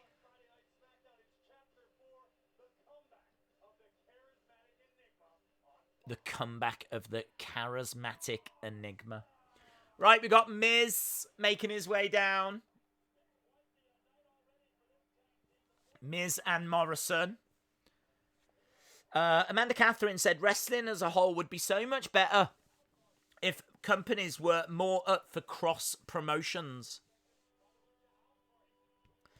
Out of the WrestleManias, what is your favourite? Asks Manny. I love 5. I've got a soft spot for 5 because that was the first tape that I had. But 17 is very special. We're going to commercial break. Let's see what people are saying. Oh, hello. What's this? Just got a little advert first. Challenge accepted between Drew and Seth for Money in the Bank. So we're going to have a contract signing on Raw on Monday. There we go. Jeff Hardy is simply amazing, says LSW. John Elite says, Days, guys, how do you put an alien to sleep? You rocket. Nice. Days, should WWE do what AEW does with wrestlers? Pretend that they're fans. I'm not overly keen on it, to be honest, Jerry. I don't think I think even AEW have kind of changed their approach to it. Like they don't really show them that much. They try to bring in some enhancement talents. You don't tend to have like MJF sat out there each week. They try to bring in the likes of Danny Jordan, who we've seen on NWA, and a few other, I think, like, people that are part of DDP Yoga get brought in. I think that's where they're getting them from. People that know DDP or have got connections with him. Because I know that's how they know Danny Jordan. So, yeah, I don't know. Do I want to see the New Day sitting out there reacting to everything? No, I think they'd get distracting, to be honest. And I think AEW felt the same, which is why they use enhancement talent. I suppose what you could do is you could get, when we play Name the Jobber, and they've got a lot of people in the Performance Center that we haven't seen yet. I'd be all right with them at ringside, like 6 feet apart, like spaced out. I'd be all right with that. But I don't want to see Miz and Morrison out there and all this because I think it would be distracting. Bobby DL asks, is Triple H the main event? He's always the main event, Bobby DL. Scowls Yanks 24 says, one of the two will be a Wyatt segment, the other will be Triple H. Days, miss your toy hunts. Any chance of an online one? What do you mean? An online one? They're all online. I don't know. Do you mean like doing a quick toy, like having a look on Wrestling Shop's website and like Ringside and things like that? I don't know. That's never crossed my mind. So I don't know is the answer to that. Carter asks thoughts on the Velveteen Dream. done a video on it. There's not really anything to say. He has denied it. That's the only thing that needs to be added to the video that was done earlier. Days, does Jordan O. McBean, the tall guy, still have a job? We don't actually know who was released from the Performance Center, but of the list of names that's been reported, he was not one of them. We're just having a look now. We're going back to April 1998 when DX invade. We've got China. We got Triple H. We've got the New Age Outlaws. Look there. What would they have done if they had have got down and they actually would have got into the building? They actually lower the shutter, don't they? But what would have happened if they'd have actually got into the arena?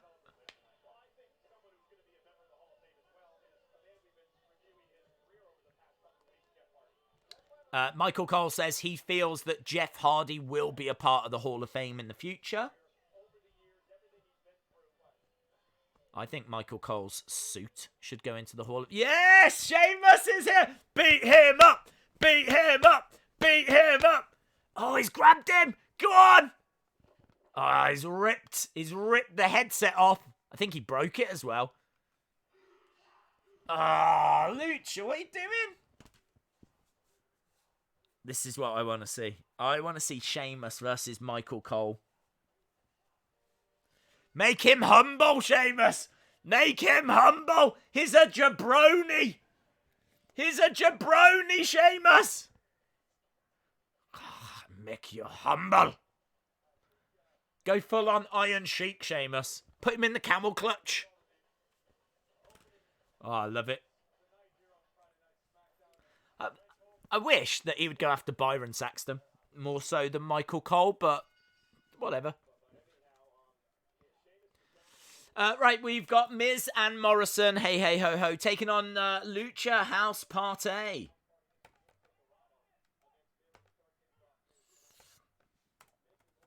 Miz and Morrison, hey, hey, ho, ho.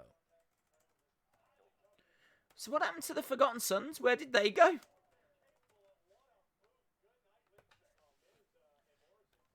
Miz starting us off with Lindsay. Ben Russell says, I would love for Sheamus to brogue kick Michael Cole. Swamp Manor says, I want to talk to the community on Skype. I don't know what you mean, bud. Phoebin says, Days, do you think after Ali and Gable would be most probable revealed as hackers? Hang on, what?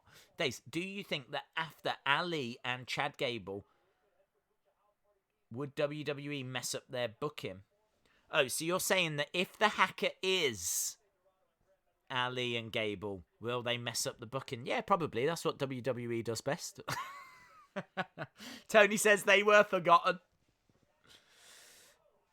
Right, Lindsay up on the shoulder of John Morrison. John Morrison kind of parading him around.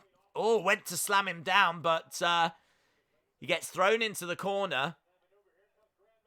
Standing moonsault by Lindsay. Grand Metalik with a top rope enziguri. Grand Metalik stands on the shoulders of Lindsay Dorado. Splashes down onto John Morrison. That was cool. Through the legs goes Lindsay against the ropes. John Morrison down on his knees. Picks up Lindsay Dorado. Looking for an Alabama slam, but couldn't quite get it. Flips over against the ropes. Knee strike by John Morrison. Very fast sequence. John Morrison can hang with the Lucha House Party. Here's someone that can't. The Miz. Double team by Miz and Morrison.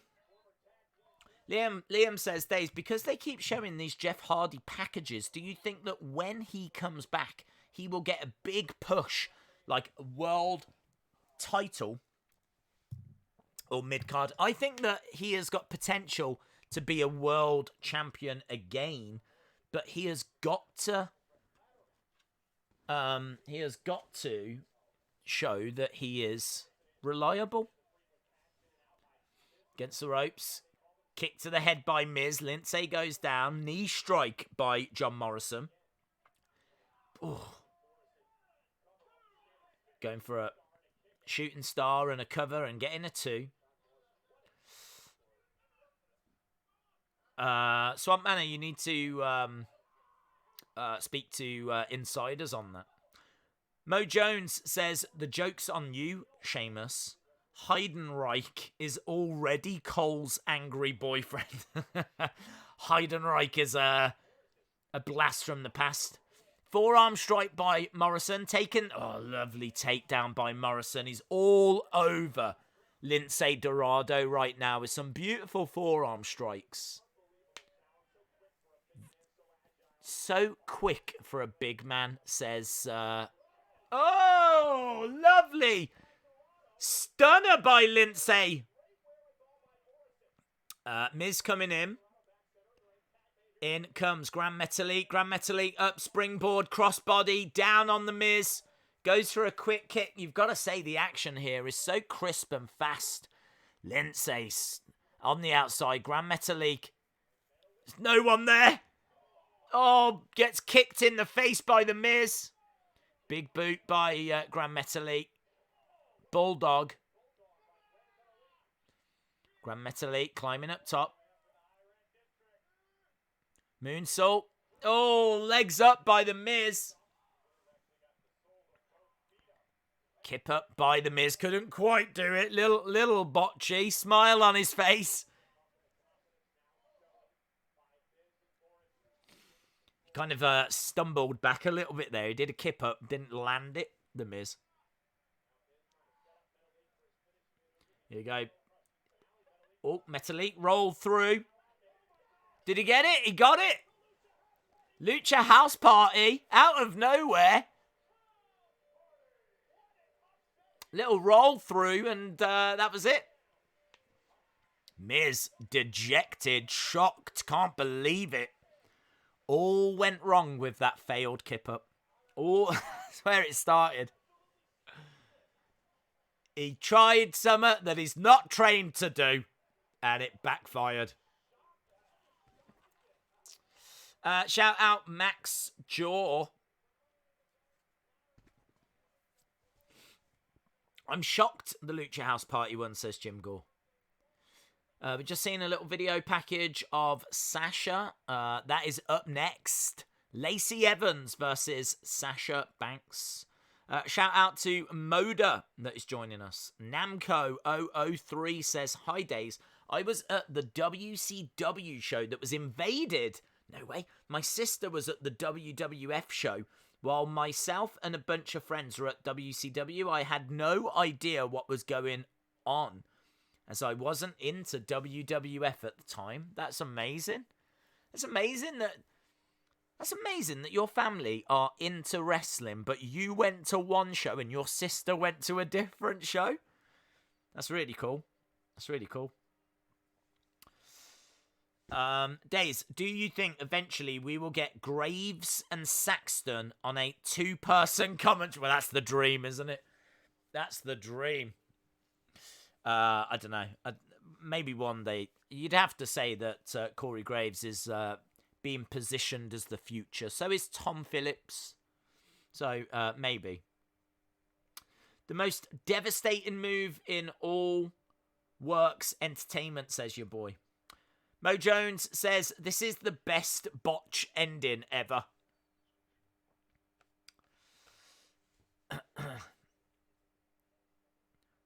Wow, Sasha has got to win this, says Zycamy.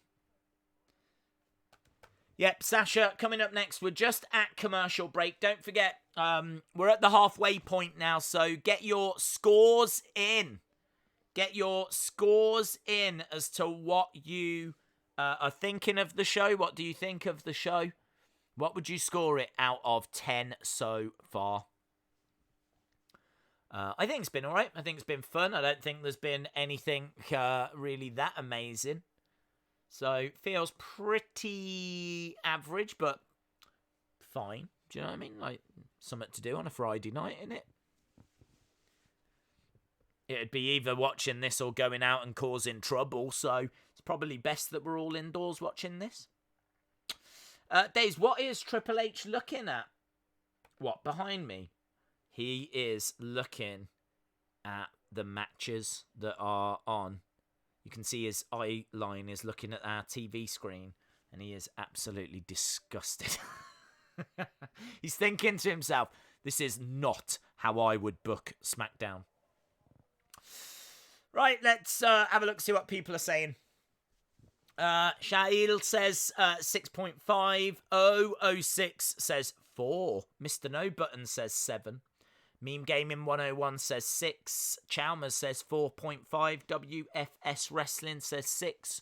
Sean Aker says 6.25. We've got a 5 from Charlie. We've got Andrew with a 4. We've got John with a 6. We've got CJJDDIDIEIDI with a 4. Sean Reset with an 8. Fiend's Favourite Friend says 6.5. DJB Tazzy says 7. Lots of 6s. We're all 6s and 7s here at the moment. I would agree with that. Bailey making her way out with Sasha. Pushing on out the way. Yes, yes, y'all. This is a Money in the Bank qualifying match. Sasha, what's she coming down for? She's got something on a stick. What's she got on a stick? Lacey's, a picture of Lacey's daughter. She's like fanning herself with a picture of Lacey's daughter.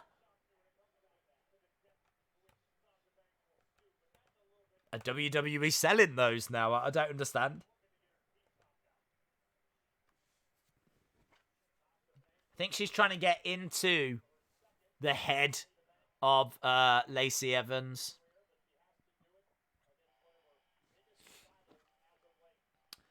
Wow, that's cool. That's really cool. They've got a CGI Lacey Evans. That was really cool. Lacey does not look bothered in the slightest. She's jumped on one of the ladders, whipped off her green skirt, thrown her hat away as well. Lacey Evans is all about quick fashion.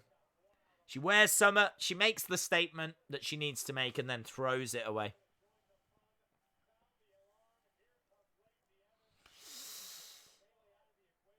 She's not bothered in the slightest. You can fan yourself with my daughter. I do not care.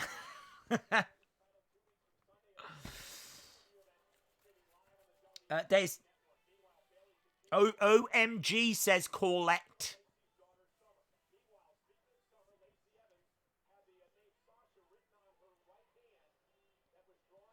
Lacey Evans has got Sasha's name written on her right hand.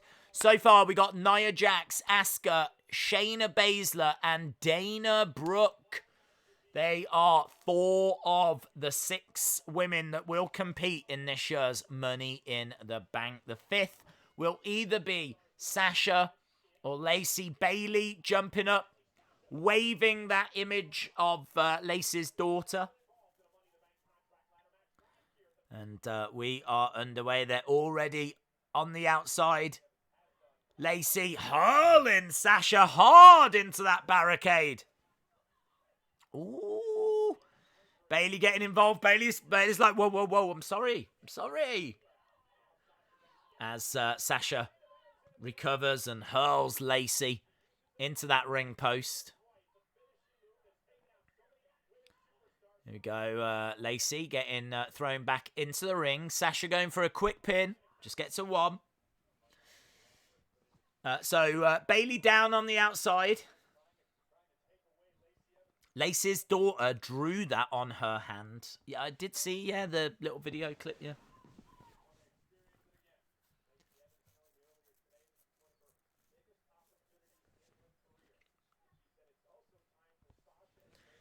Here we go. Into the corner goes Lacey. And Sasha's working on that right hand, which is quite clever. She hurled it into the ring post on the outside. Then she just had it tied up on the ropes and she was pulling at it. So she's really working on that right arm and that right hand. Double knees, but no one home by Sasha. Kick to the boob by Lacey Evans. Clothesline by Lacey Evans with some real snap to it. Big boot by Lacey. I think, is there blood? I think there might be blood in the mouth of Lacey Evans. Going over, up. Tries to come crashing down, but no one there. Oh, shoulder first into the ring post, and that right hand gets kicked. I think Bayley just said great stuff. Shout out to Carter. Double knees off the top by Sasha. Kick out by Lacey. I do like this match. I like it when matches have purpose, and obviously this has got purpose, qualifying for Money in the Bank. Yeah, look at the blood. There's quite a bit of blood on the teeth of Lacey Evans. Looks like she's lost a tooth. She hasn't. I think it's just covered in blood.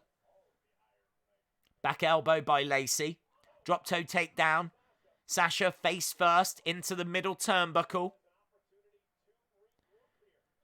Lacey up. Oh. Comes crashing into the spine. Bayley looking a little bit concerned on the outside. It's Britt Baker all over again, says Jackson Oak. I tell you what, I love that. Lacey smashing Sasha's face so hard into that LED ring post that it was actually flickering. I also love as well how Lacey and Bayley just pointed at each other at the same time. It reminded me of that Spider-Man meme. Here we go, up top, Lacey.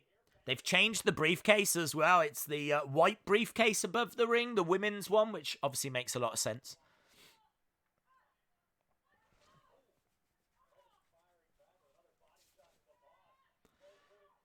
She's teetering. She's having to hold on as Sasha is stomping down on the hand.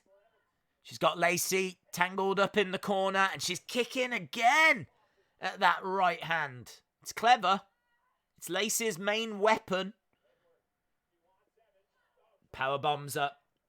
Sasha with a power bomb to Lacey, who kicks out into a bank statement.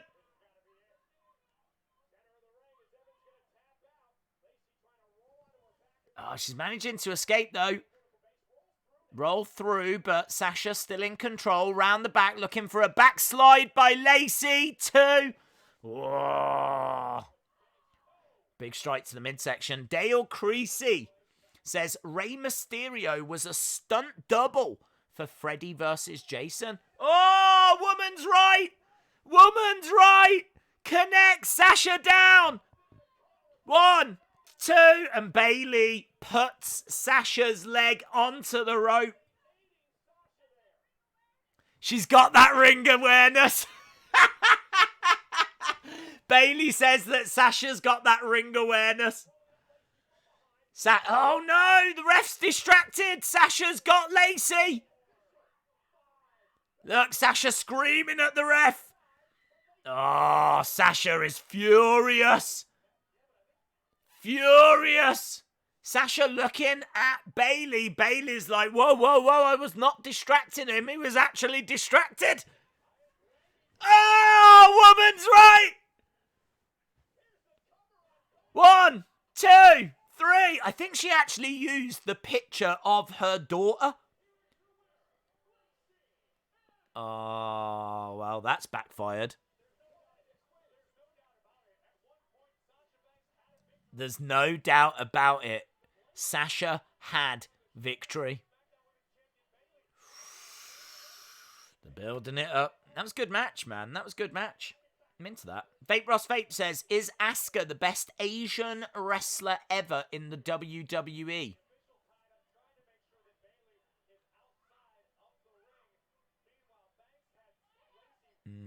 I don't know.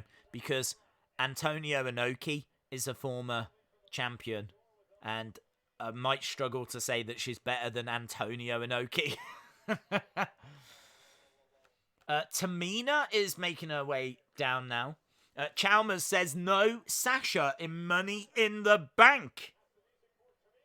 Oh, Tamina with a super kick to Bayley.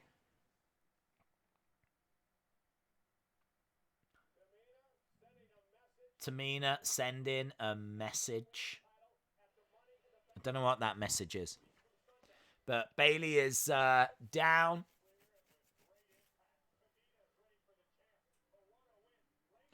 Well, this has been a really bad 10 minutes for the Boss and Hug connection. It's been really bad. Shout out to Grant Ian. Hope you are well. We're still building towards Alexa and Nikki taking on Carmella and Dana. We've still got that to come. We've still got Triple H to come. We've still got to go through the history of Braun and Bray. Coaster Maniacs says, should have been a DQ. That picture is a weapon. The history of Braun and Bray is next. Coming up next, the history of Braun and Bray. Don't forget, tonight we've got a brand new Wrestling Escape Pod Episode 3, which looks at the biggest disappointments. We will jump over to that in just around about an hour's time. So in about an hour, we will jump over to the Wrestling Escape Pod, and obviously the conversation will continue over there. Plenty to talk about. Right, what am I writing? I'm writing the history of Braun and Bray. Boom. Clearly Lacey had a weapon. Days, where do you rank Triple H? I think that he is one of the most important figures in the history of wrestling, not only for what he's done in the ring, you could argue more for what he's done out of it, and his vision and NXT and all of that, the whole kind of rehash of the developmental system. So yeah, really important. If you're talking about in-ring, I mean, really important as well. But I don't think I could put him in my top 10. WWE, I'm disappointed in you, says General Snotty Notty. It's going to be weird explaining their history when they can't mention Rowan or Harper, says Kevin T. Yeah, that's true. That's true. The goddess of WWE says the hacker is going to interrupt and expose Bliss or Nikki. That's why they're hyping this so much, says the goddess of WWE. Ooh. Days, I missed the silver cell because I'm not a fan of the red cell that they use for Hell in a Cell, says John Elite. Ben, shout out to you. Ben saying, just joined, what have I missed? Not loads, actually. You've missed King Corbin qualifying, and you've missed Lacey qualifying. And other than that, I can't remember. Oh, Sheamus bullied Michael Cole again, which was lols. And Michael Cole is wearing a purple suit. So, there we go. That's about it. Oh, and there was a whole Miz Morrison thing, but... shout out to Jean Mario. Donna says, watching this right now. Shout out to you. Are you ready? From the Performance Center.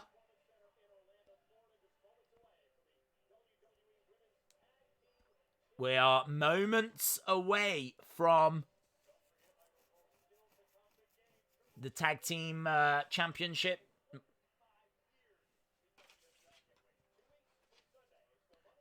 Two weeks from Sunday. Money in the Bank. That means that UFC show must be 2 weeks away as well. Antonio Inoki never had a WWE run. Vape Ross Vape, that's hard to agree with, because they had relationships with New Japan, and there's an argument that Inoki actually is a former WWE champion. Inoki beat Bob Backlund for the WWE Championship, but because it happened in Japan, and obviously there was no internet at the time, they could kind of be quiet about it. So WWE don't recognize that as a legit title change, but it still happened. He still beat Bob Backlund for the WWE Championship. So not only could you say that he had a run, you could actually argue he's a former WWE champion. He's also held, I'm sure I'm right in saying he's also held other WWE titles. Antonio Inoki. Let's have a look.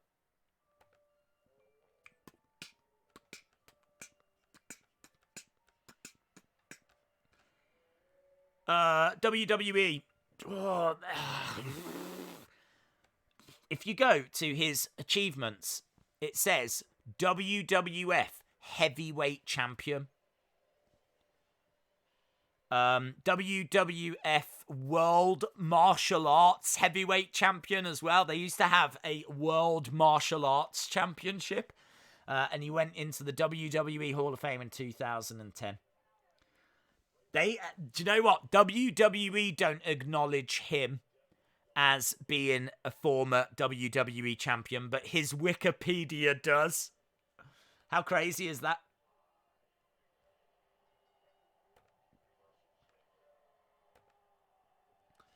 Right, they're just giving us history on Braun and Bray.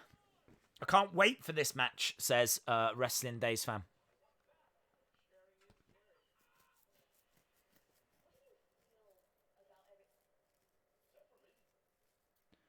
They're showing us last week when Bray left the sheep's mask in a present for him.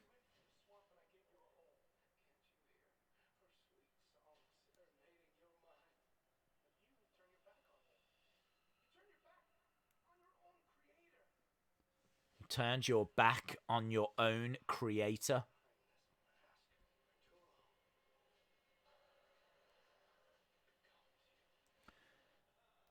So they're just showing us footage of last week and him staring at this mask.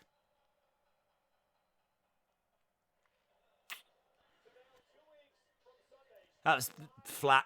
I don't know. I suppose if you don't know that history, you might have got something from it, but Days, the first pay-per-view I ever watched was Payback 2016. I think we're building towards... What time is it? We've got 44 minutes left of the show. Oh, hello. Otis, Dolph Ziggler, Mandy Rose. Progressive Match Flow is going to give us a recap now of what's happening between Mandy and Sonya.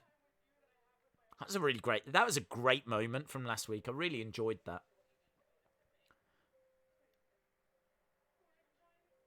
What I'm trying to say is,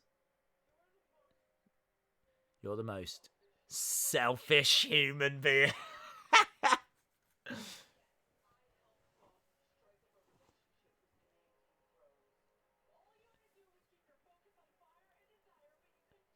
I like Sonya. I think Sonya's cutting a good promo here.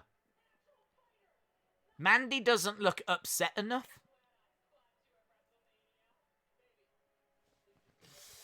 Who won, Sasha or Lacey? It was Lacey.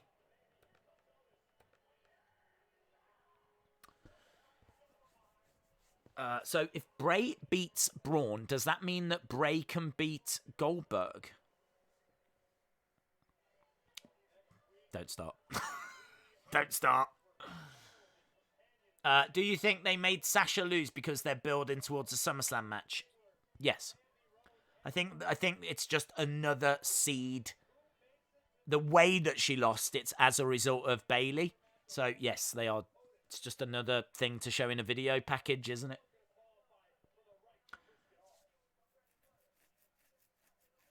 Right, we've got a Money in the Bank match.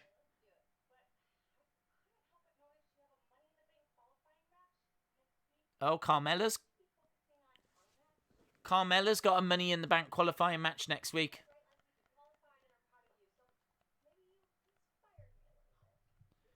Carmella says, you inspired me a little bit.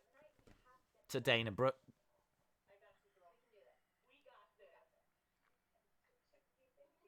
We got this. Cool. Days. Why didn't they say why Bray thinks Braun left him? He got drafted to Raw. He did get drafted to Raw, yeah. I don't think that's the story they want to tell. The other thing I would add, though, is that even though Braun got drafted, he didn't have to go. You know? He didn't put up any fight whatsoever.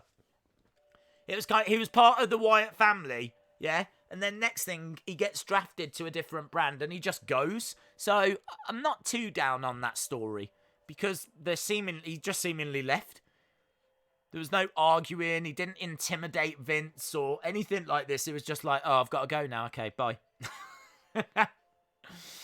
Did Alexa and Nikki win? We've not had it yet. We've not had it yet. Triple H cannot compete in Money in the Bank. It's going to be either Otis or Dolph. Well, he could always add himself as a 7th person, couldn't he? He is the game. He can change the game. Monica King says, I would like to see Otis in Money in the Bank. Yes, I was saying that some more Money in the Bank matches have been added. So we're going to see Mandy against Sonya. We're going to see Otis versus Dolph. Vape Ross Vape says, so an Antonio Inoki and Fuji ask WWF, Asuka WWE.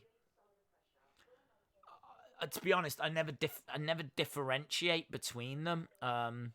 Like when people talk about who's my favorite WWE person, I sometimes talk about Bruno Sammartino, and people I've never really differentiated that way.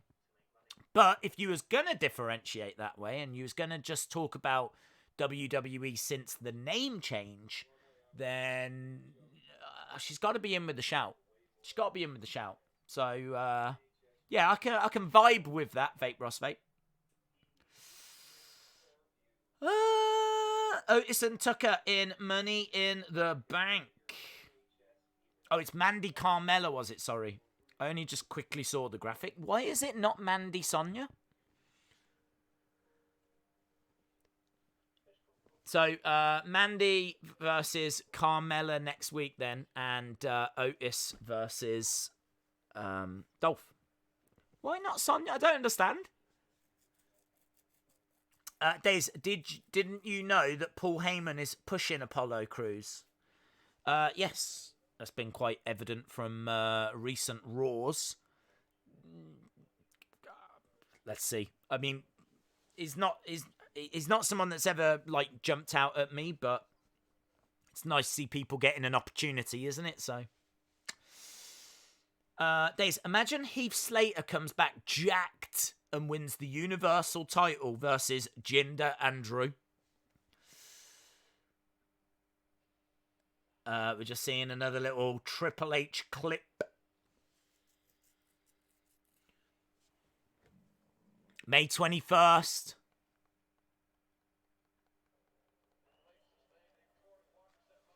A torn quadricep muscle.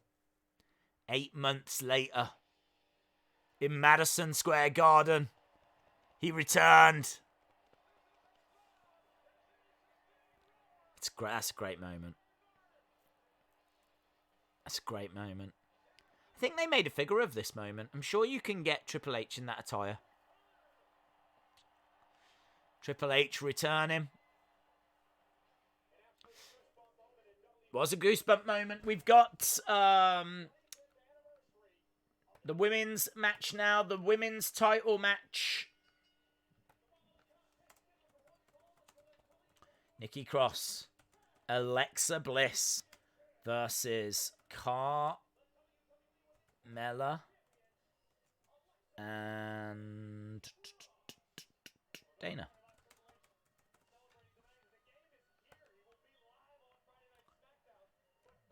The game is here.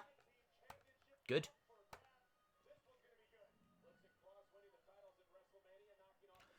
Okay, so Alexa and Nikki coming out with those championships, jumping into the ring. We just had the CGI Alexa and Nikki heads. Now we've got Carmella making her entrance. She takes on Mandy Rose next week to try and qualify for Money in the Bank. It looks like Carmella and Dana are getting separate entrances.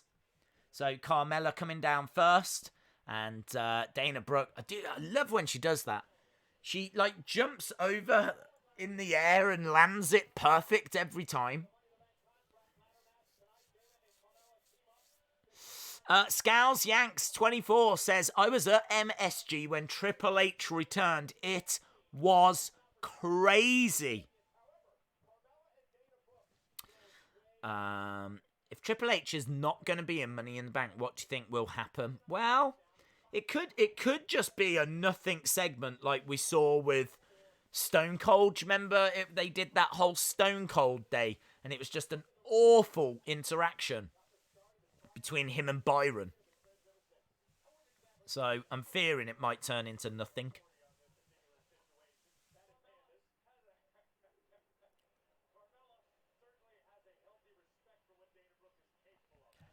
Carmella has got a healthy respect for what Dana Brooke is capable of, says Corey Graves. And he would know. Right, we're underway. Single leg drop kick by Dana Brooke, and Nikki Cross goes to the outside. Carmella comes crashing down onto Alexa. Nikki, though, attacking Carmella, hurling her into the barricade. Where's Dana? Dana on top of that barricade, crossbody down onto Nikki Cross. There we go. We go to commercial break. Corey and Batista are lucky men. I don't know that Batista is seeing Dana Brooke, is he? Coaster Maniac says, that's the longest I've ever listened to Dana's song. Carmella is literally wearing custom panties as ring gear. Is she? They've got like leopard print on, but it didn't look any different to what she normally wears. I will have a very close look at Carmella's pants when we return from this commercial break. Can you look at the Figure Boys on YouTube? Send me a link. Send me a link on Twitter and I'll check them out. Right, we are at commercial break. We've got just over half an hour left of SmackDown. What have we not had so far? Let's have a look. We've had everything that's been advertised apart from Triple H. So, yeah, I'm not sure what else we've got to come. Is it just me, or has this SmackDown been super boring, says City Slicker Red? It's been average. It's been average. There's not really been anything that set the world on fire. I enjoyed the Lacey Sasha match, probably the most out of everything we've had so far. That's I probably enjoyed that the most.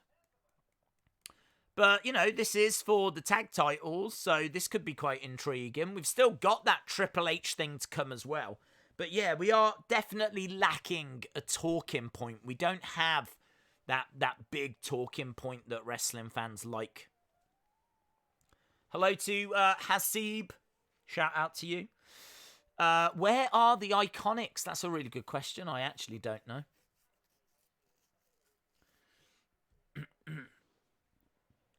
Bray versus Harper. There, we would have had Bray versus Harper. Sure of it. I'm good, thank you. Hasib, Sonny Wolf, enjoying an ice cream sandwich. Sean says it's a Friday night faff around. Yes. Well, I can't wait to have a look at Carmella's pants. I've just got an advert for UFC and Tyson Fury as well. I think it's just a BT Sport ad, to be fairness.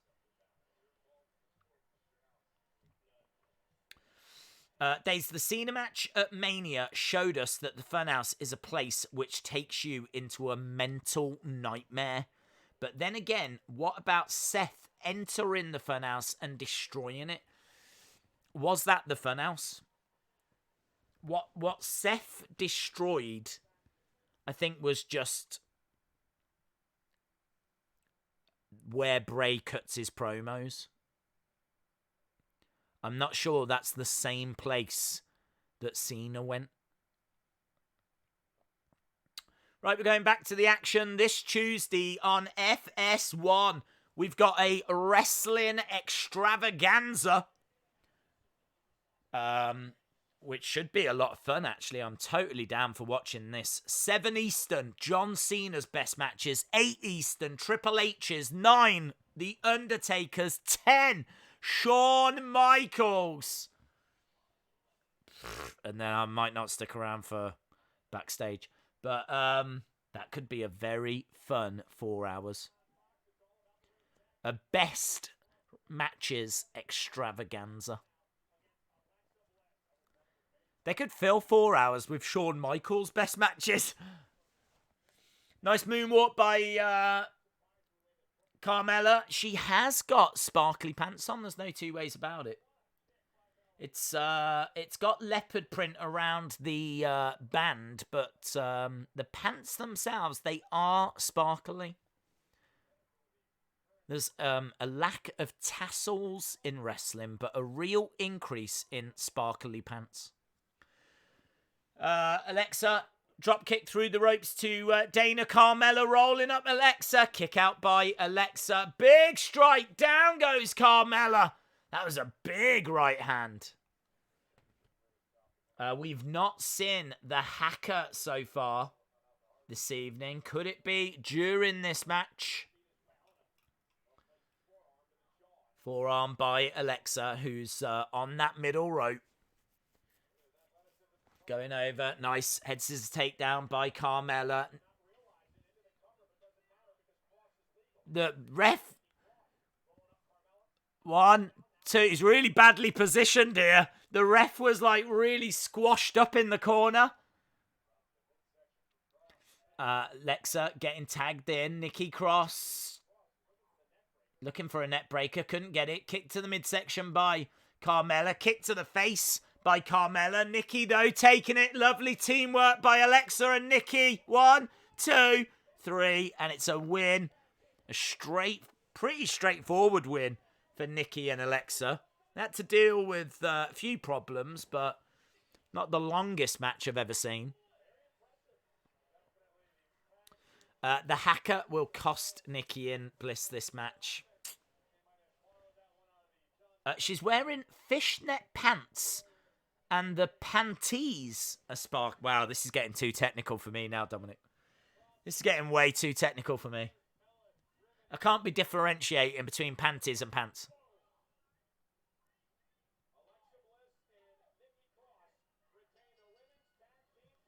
Dun dun dun. So, a disappointed Carmella and Dana Brooke. Alexa, Nikki, celebrating in the ring. The game is live. Is that next?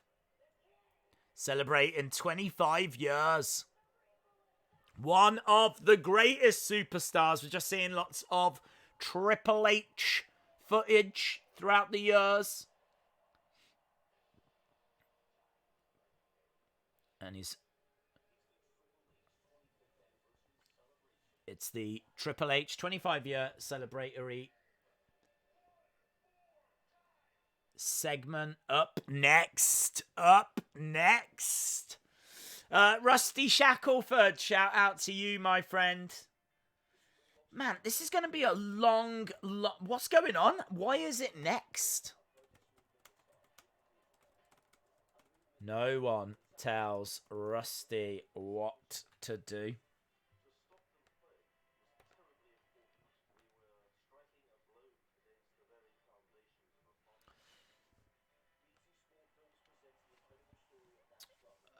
Joe Cole just called that double team move a modified version of the 3D. Is that that's what he said?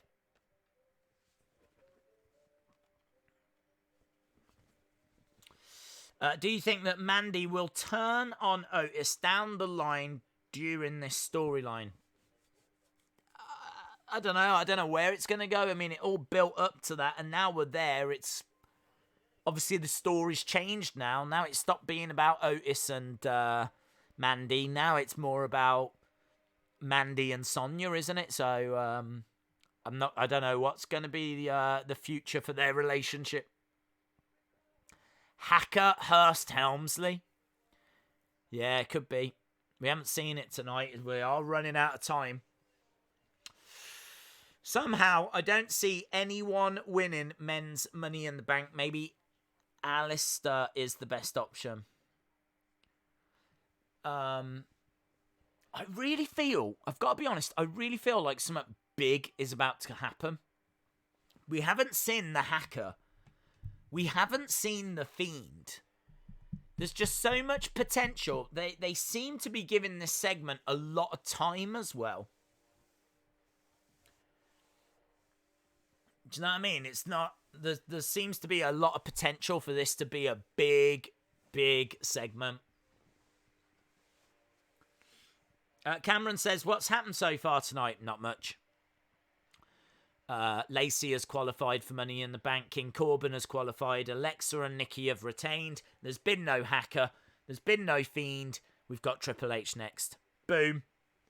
That is 1 hour, 35 minutes summed up into about 2 sentences. Nail says, is the Wrestling Escape Pod at 15:15? Yes, my friend, it is. It is. So we've got 25 minutes of this. Then, of course, we like to stick around, just get your thoughts. And then we will jump over to the Wrestling Escape Pod. And I think Tom is joining us. Energize your attitude. I'm really looking forward to this. I'm excited. Got a little advert for WWE Shop. Find what fits you. Time to play the game. There we go. You can celebrate 25 years of Triple H by getting a photo pack for £88. Bargain.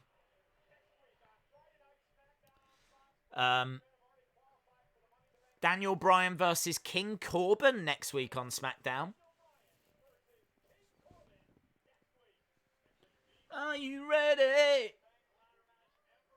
Otis versus Dolph. Mandy versus Carmella.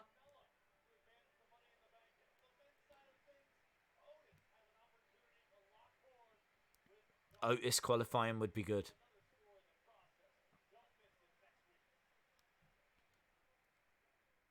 Right, we've got CGI image of that 25-year Triple H logo. Lights go out. Darkness in the arena. Triple H.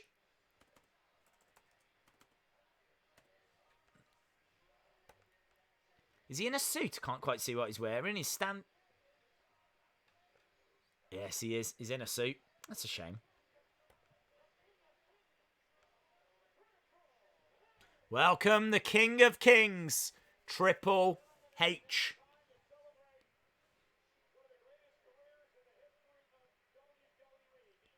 Triple H's got a little bottle of water.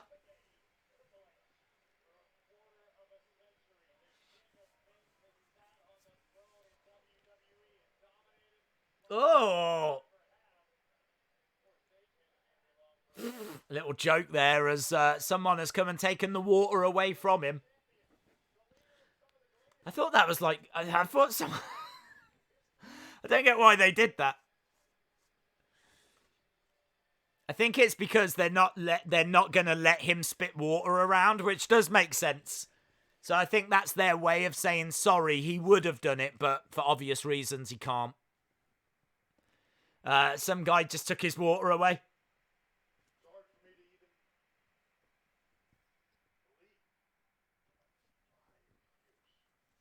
Triple H is looking sharp, Monica. He says it's hard for him to believe it's been 25 years. Ah, Shawn! Yes!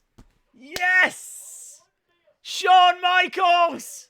Who's dressed for the occasion. Jeans, just like the kind of jeans that you might wear on a Sunday.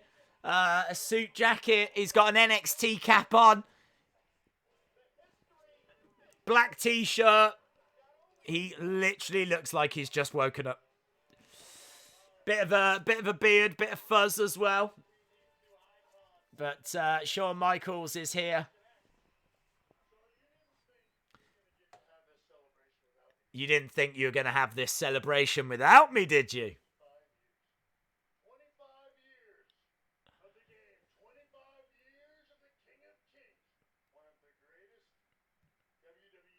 Did we celebrate 25 years of Shawn? I don't feel we did.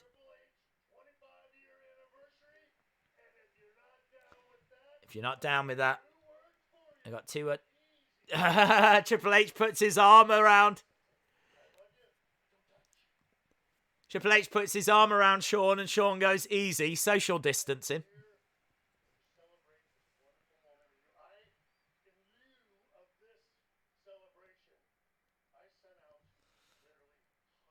I sent out hundreds of invitations to your closest friends.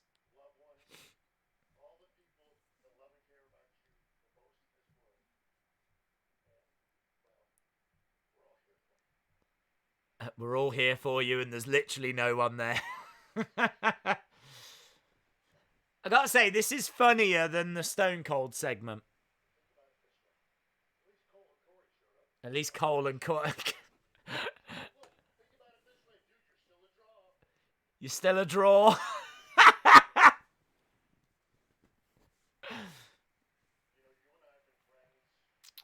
This is alright, you know.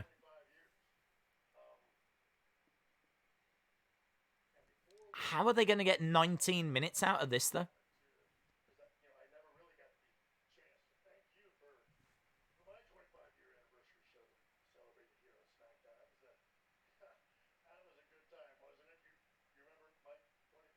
You remember my 25th anniversary?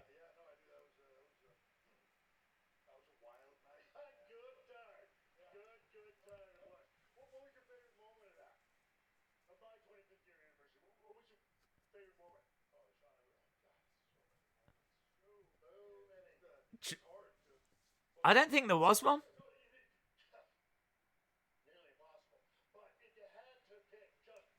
Shawn says nearly impossible to pick just one.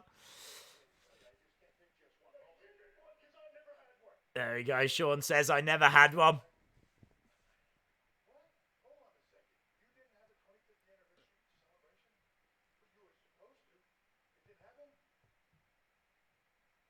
Triple H can't believe it. He said, office heads are going to roll.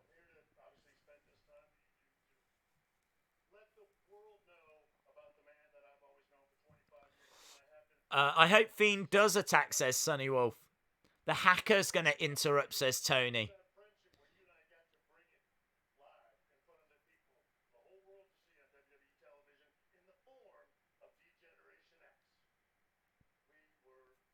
So they're talking about DX.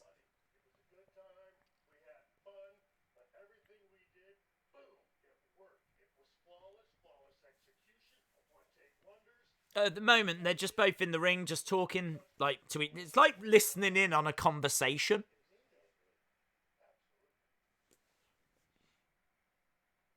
And they're going to show us some the not so great moments of D-Generation X. Triple H, the King of Kings. Shawn versus Triple. Nah, they're just having a laugh. Shawn's got no interest in doing another match. It's great seeing China, though.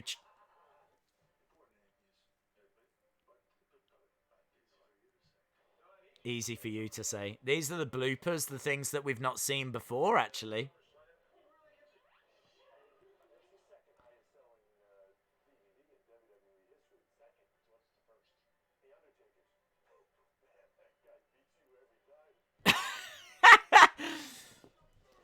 Yours is the second highest selling DVD, and Shawn says, who's the first? He goes, The Undertaker.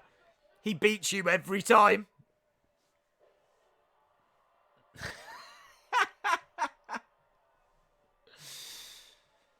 They're seeing some footage of Triple H coming off the top rope. He jumped down, he got kicked in the face, and he's like about to fall over for a good 30 seconds there.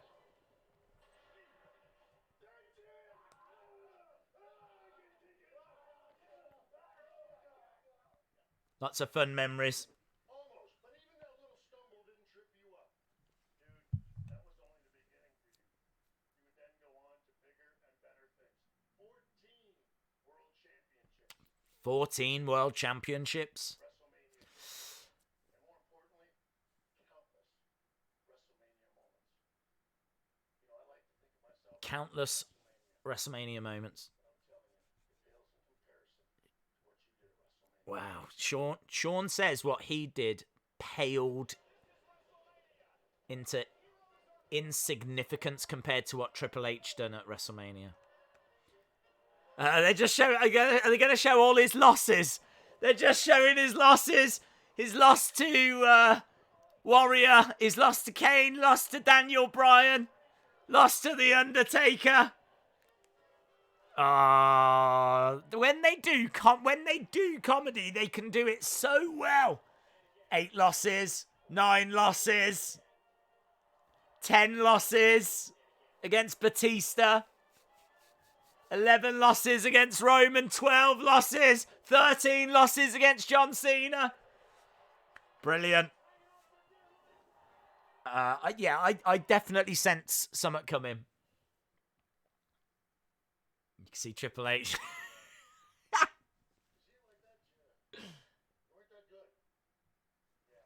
Gritting his teeth. How many losses do you have? This isn't about me.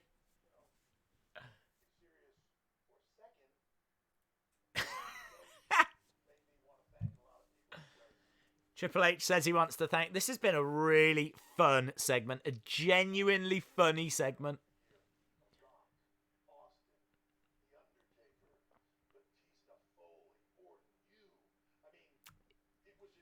He says he wants to thank a lot of different people, including Shawn. My career would be nothing.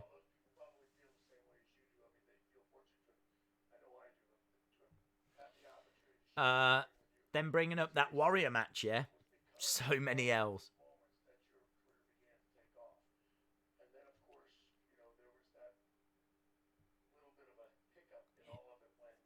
Hiccup. When you met her.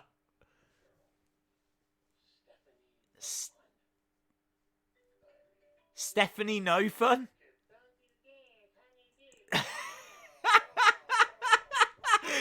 Shawn taking the mick out of Steph. Triple H's phone going off. And it's Steph. FaceTiming him. You can see Steph on the phone.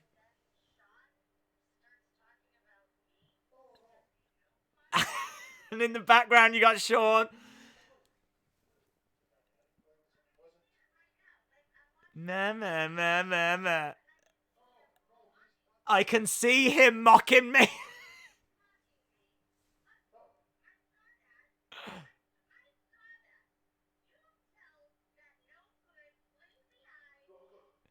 You tell that no good, lazy-eyed. Steph says hi.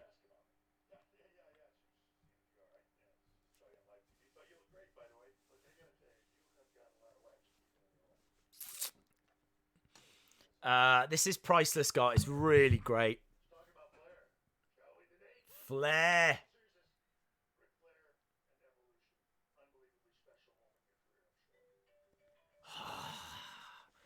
Steph's annoying. Unless that's right. It is. Nature Boy FaceTiming in. He definitely had to get someone to do that for him. It's a really great way of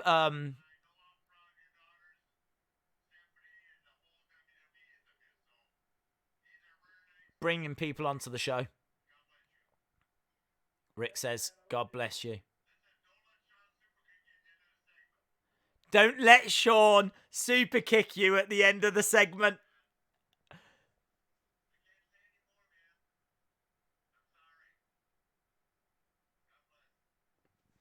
Ric Flair getting a little bit emotional.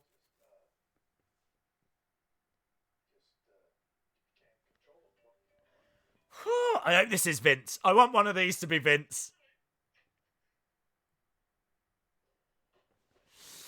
We go to commercial break. This will be the last commercial break, I think. And it's such a good segment. Such a good segment. I think just before we went to commercial break, his phone went again. I think was it Rick again? But yeah, this is one of the funnest segments I've seen WWE do for quite a while. Imagine the hacker calls. That'll be awesome. I want Vince to call. I really, really want Vince to call. Sean is anyone who could tell Steph that she is lazy and a boring person. Rick was crying. He was getting emotional.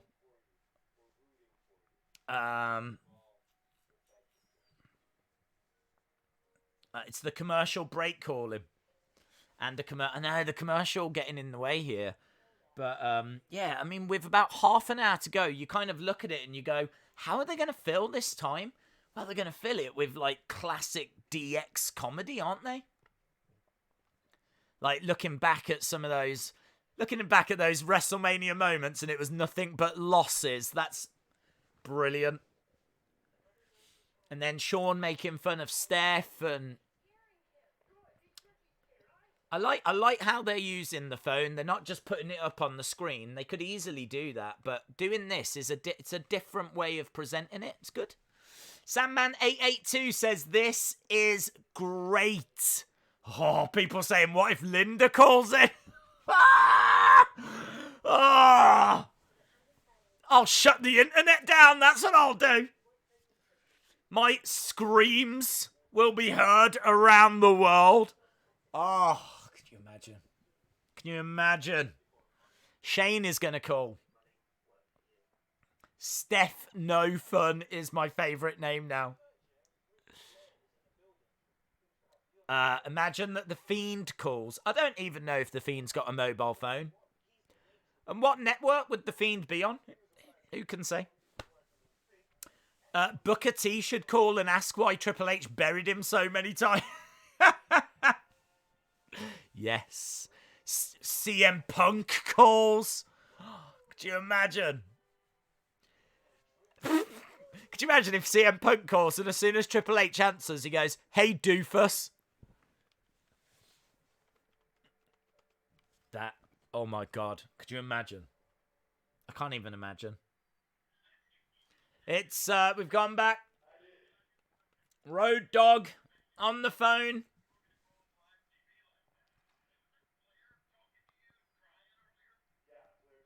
Was that Flair calling you and crying earlier?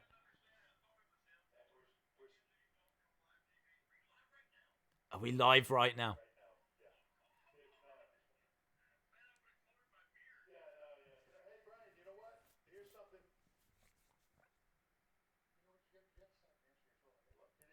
Sean says, you got to stop answering your phone. We got 7 minutes.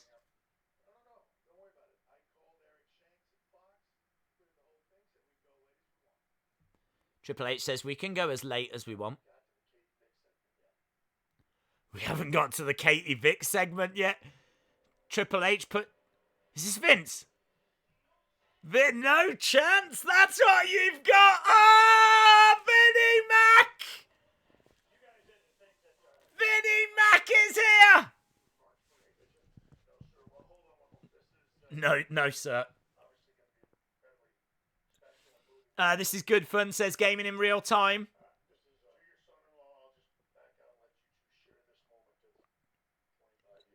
Sean says, I'm going to back out. I'm going to let you share this moment together. Vinnie Mac.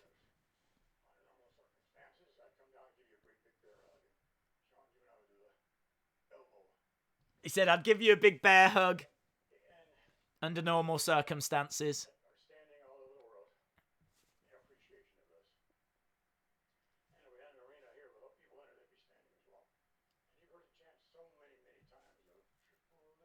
Triple H.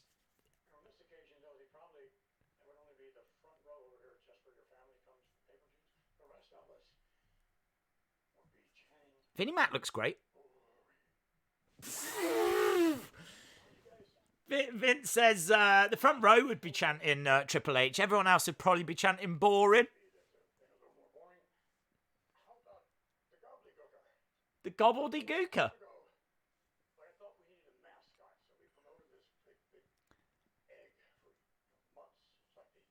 The egg is talking about the Survivor Series egg.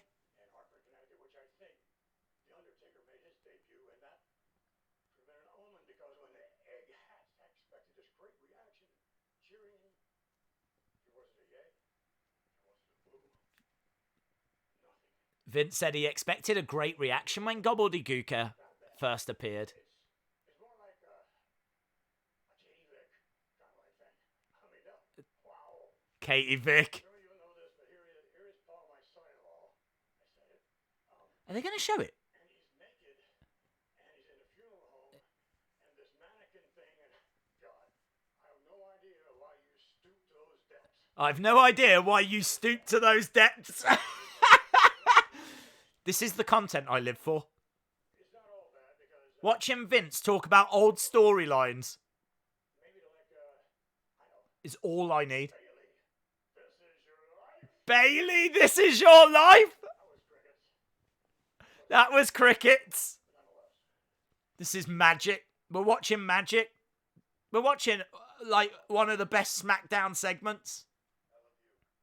Triple H says to Vince, I love you.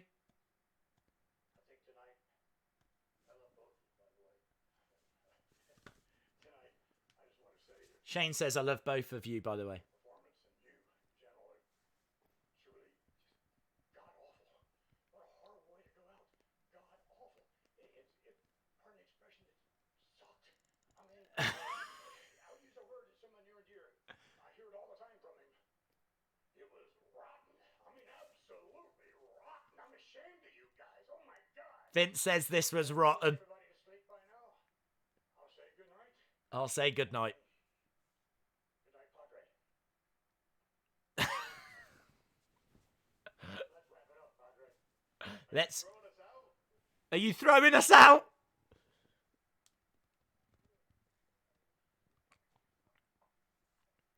I think the lights are slowly being turned off as well. Yeah. Or is the Fiend coming?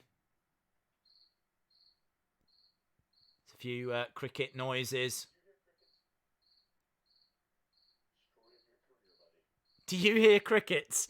It's the story of your career. And that's it? No? Ends? It ends? Done? Finished? A few minutes early? No hacker. No Fiend. No... Nothing. But... What a segment. What an absolutely fantastic segment. Just really enjoyed it. Really, it was funny. You felt connected to it because obviously you've watched these people throughout your whole lives. So, you know, I've grown up watching Shawn Michaels, and of course Triple H as well. Yeah, I mean, for me, the real money moment was having Vince walk out talking about old segments. I kind of feel like Vince could have maybe made it a little bit more personal to Triple H rather than talking about the gobbledygooker that didn't really have anything to do with Triple H. Talking about Bayley's "This Is Your Life" segment, which again didn't really have anything to do with Triple H. I kind of like talking about maybe some Triple H segments that had gone wrong in the past, like Katie Vick.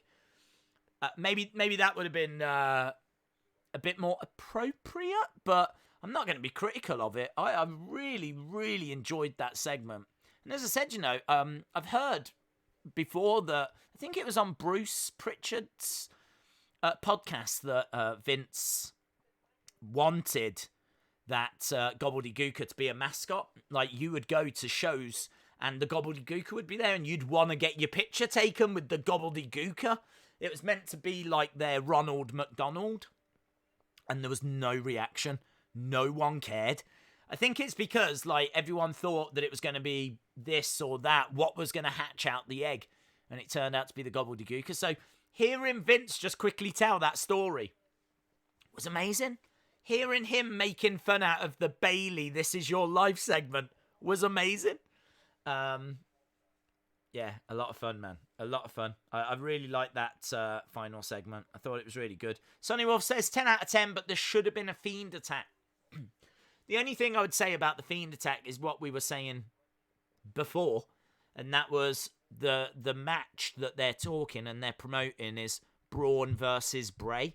That's what they want people focused on, Braun versus Bray. If Fiend attacked Triple H, the conversation would be about Fiend and Triple H. They want you talking about Braun and Bray. So we did theorize before it could happen because at Money in the Bank, is it going to be Bray versus Braun and Fiend versus Triple H? Well, they've got no plans for that, clearly, so there was no need to bring him in. But I'm not going to mark that segment down because the Fiend didn't get involved. No, I thought it was brilliant. I thought that was a great way to end the show. I was dying, says Chintendo. 8 out of 10, says Monica King. Anix says 8. CGH says 9. The whole show was boring, says Hasib. Sean says 7.75. Carter says 5. That was funny, says Tyler. Elijah says 5.4. Adrian says 8.7. I tell you what, we're a little bit all over the place here. I think, get your scores in. I think the show is around about a 6. I think that ending was really good. I really enjoyed it. I'd probably finish on about a 7, something like that. Maybe a 6.75 to a 7. I think the rest of the show was just largely there. At least the matches had a purpose, though. We didn't see pointless matches. We saw matches that were like qualifying matches, or we saw a women's tag match. You know, so the matches had purpose. There was, like, you know, Sheamus bullying Michael Cole, which I'm always a fan of seeing. And then that really great segment at the end. So for that segment at the end, I'm gonna go 7. I'm gonna go 7.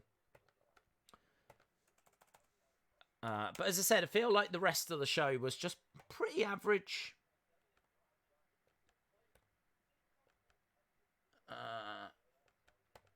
Boom. Jody says, that was awkward. Sorry, I was wrong. No, don't matter. DJ B Tazzy says, I'll give it a 7. I was in tears at the end. Bobby DL says 7.5. Yeah boy Yoshi Sensei says 6.8. Cons Ams says 10 just for that ending. Days ECW last night ruined SmackDown tonight, says William. I loved that 100%. 10 out of 10, says Ben Russell. The Dead Man gives it an 8. Jordan gives it a 3. Kevin gives it an 8. Manny gives it a 7. William gives it a 3. I tell you, we are all over the place. We are absolutely all over the place. It's really, really interesting to see, actually. It's really interesting to see that people have got such different opinions on what we've just seen. Really interesting.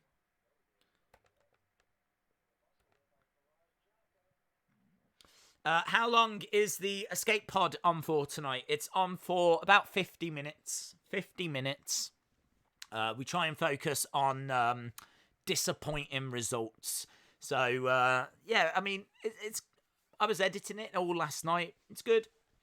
Obviously, it can be a little serious in places, but I think it's definitely worth a listen. And what I really like about this wrestling escape pod that we're going to watch in a bit is the fact that it really does spark conversation. I think it's the kind of thing that I think the chat's going to have a lot of fun tonight. SmackDown isn't complete without Sheamus and Bray Wyatt. Love the way he says my name with a touch of UK fire. 10 out of 10 says Delanio. John Cena Gamer says 9. That last segment was hella funny. Shaba says, hi Days, I've got an idea for you. You should make a video for WWE superstars that have left and make a video about their first action figure and their last action figure. It's a good idea. Walid said that segment saved the show. The show was awful. Jerry says the ending was 10 out of 10, 6 out of 10 for the whole show. Jerry, I think I'm pretty much with you, actually. I think I'm pretty much with you. I've given it a 7 because it was an average show. I appreciate the fact that there was segments and matches that mattered. I would be harder on this show if every match was just completely pointless, but actually every match mattered. We got a women's tag title match. As well as that, I actually thought Lacey Evans against Sasha Banks was a good match. I enjoyed that match. I wasn't really into the tag thing that went down, but Lucha House Party against Miz and Morrison was all right. Opening was a bit flat. So definitely things not great about the show. Make no mistake about it, a very average show, but I wouldn't say it was a disastrous show. But that final segment, yeah, really, really loved it. Callan Corner says, Days, can you say my name with a bit of that UK fire? UK fire is my wrestling name. Elijah, thank you, my friend. John Elite says, Days, I've got no idea who the hacker is. I'm going to post a link in the chat right now to the new wrestling escape pod. You don't need to jump over there yet, but if you're thinking to yourself, I don't know what he's on about, I don't know where to go, then at least that link is there now if you want to click on that. We're going to stick around for around about 5 minutes or so, and then, as we said, we'll jump over into the chat over there. I think Tommy will be joining us, and as we said, this is a really good episode for us to really just have a conversation about, because we're going to talk about the most disappointing results in wrestling. So, yeah, a lot of fun. Can you smell what Keith Lee is cooking? Can you do a video on your favourite Elite series, says Hashim. That's a good shout. That's a good shout. The last segment was all right, says Bob K, but should have been the hacker. I don't know. Again, they're not... If there's nothing for the hacker to expose in regards to, Triple H, then there's no need for the hacker to interrupt that segment. If there's no plans on doing The Fiend versus Triple H, then there's no need for The Fiend to interrupt that segment. What you got was just a really fun, great segment that, as I said, kind of reminded me a lot of the humour that you had with DX. And actually looking back at some of those funny DX moments, there were some moments in that segment really made me laugh. And then having Vince come out, I mean, Stephanie on the phone and the FaceTime in and having Vince coming out, it really fun stuff. Really, really fun stuff. Not the kind of thing that was a treat. That's the kind of thing you only get once in a blue moon. So I really liked it. Credit to them that they. I like the fact that what that segment has done is it's filled me with a little bit of hope that they're gonna do similar things in the future, because that's a great way to use time on a show where there's no crowd. You know, like it was really good. It was a good way of showing us some clips, which can be boring, but at least they did it in a very entertaining way. Like they only showed Triple H's WrestleMania losses, for example. But having legends in the ring and talking about some of the old segments, and do you know what I mean? There's got to be something in that. I'm not saying do it all the time, but I'm just saying, you know, where there's no crowd at the moment and they're trying to find ways of presenting the show in a different way. I like it. Days, can you give me and my hometown of Hammond, Indiana, a shout out?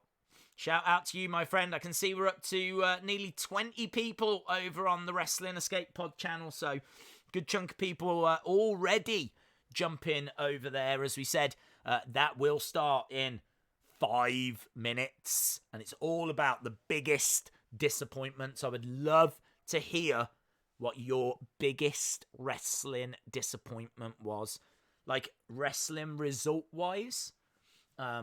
And as we said, hopefully we cover them, but if not, then obviously it's a topic that we can revisit in the future.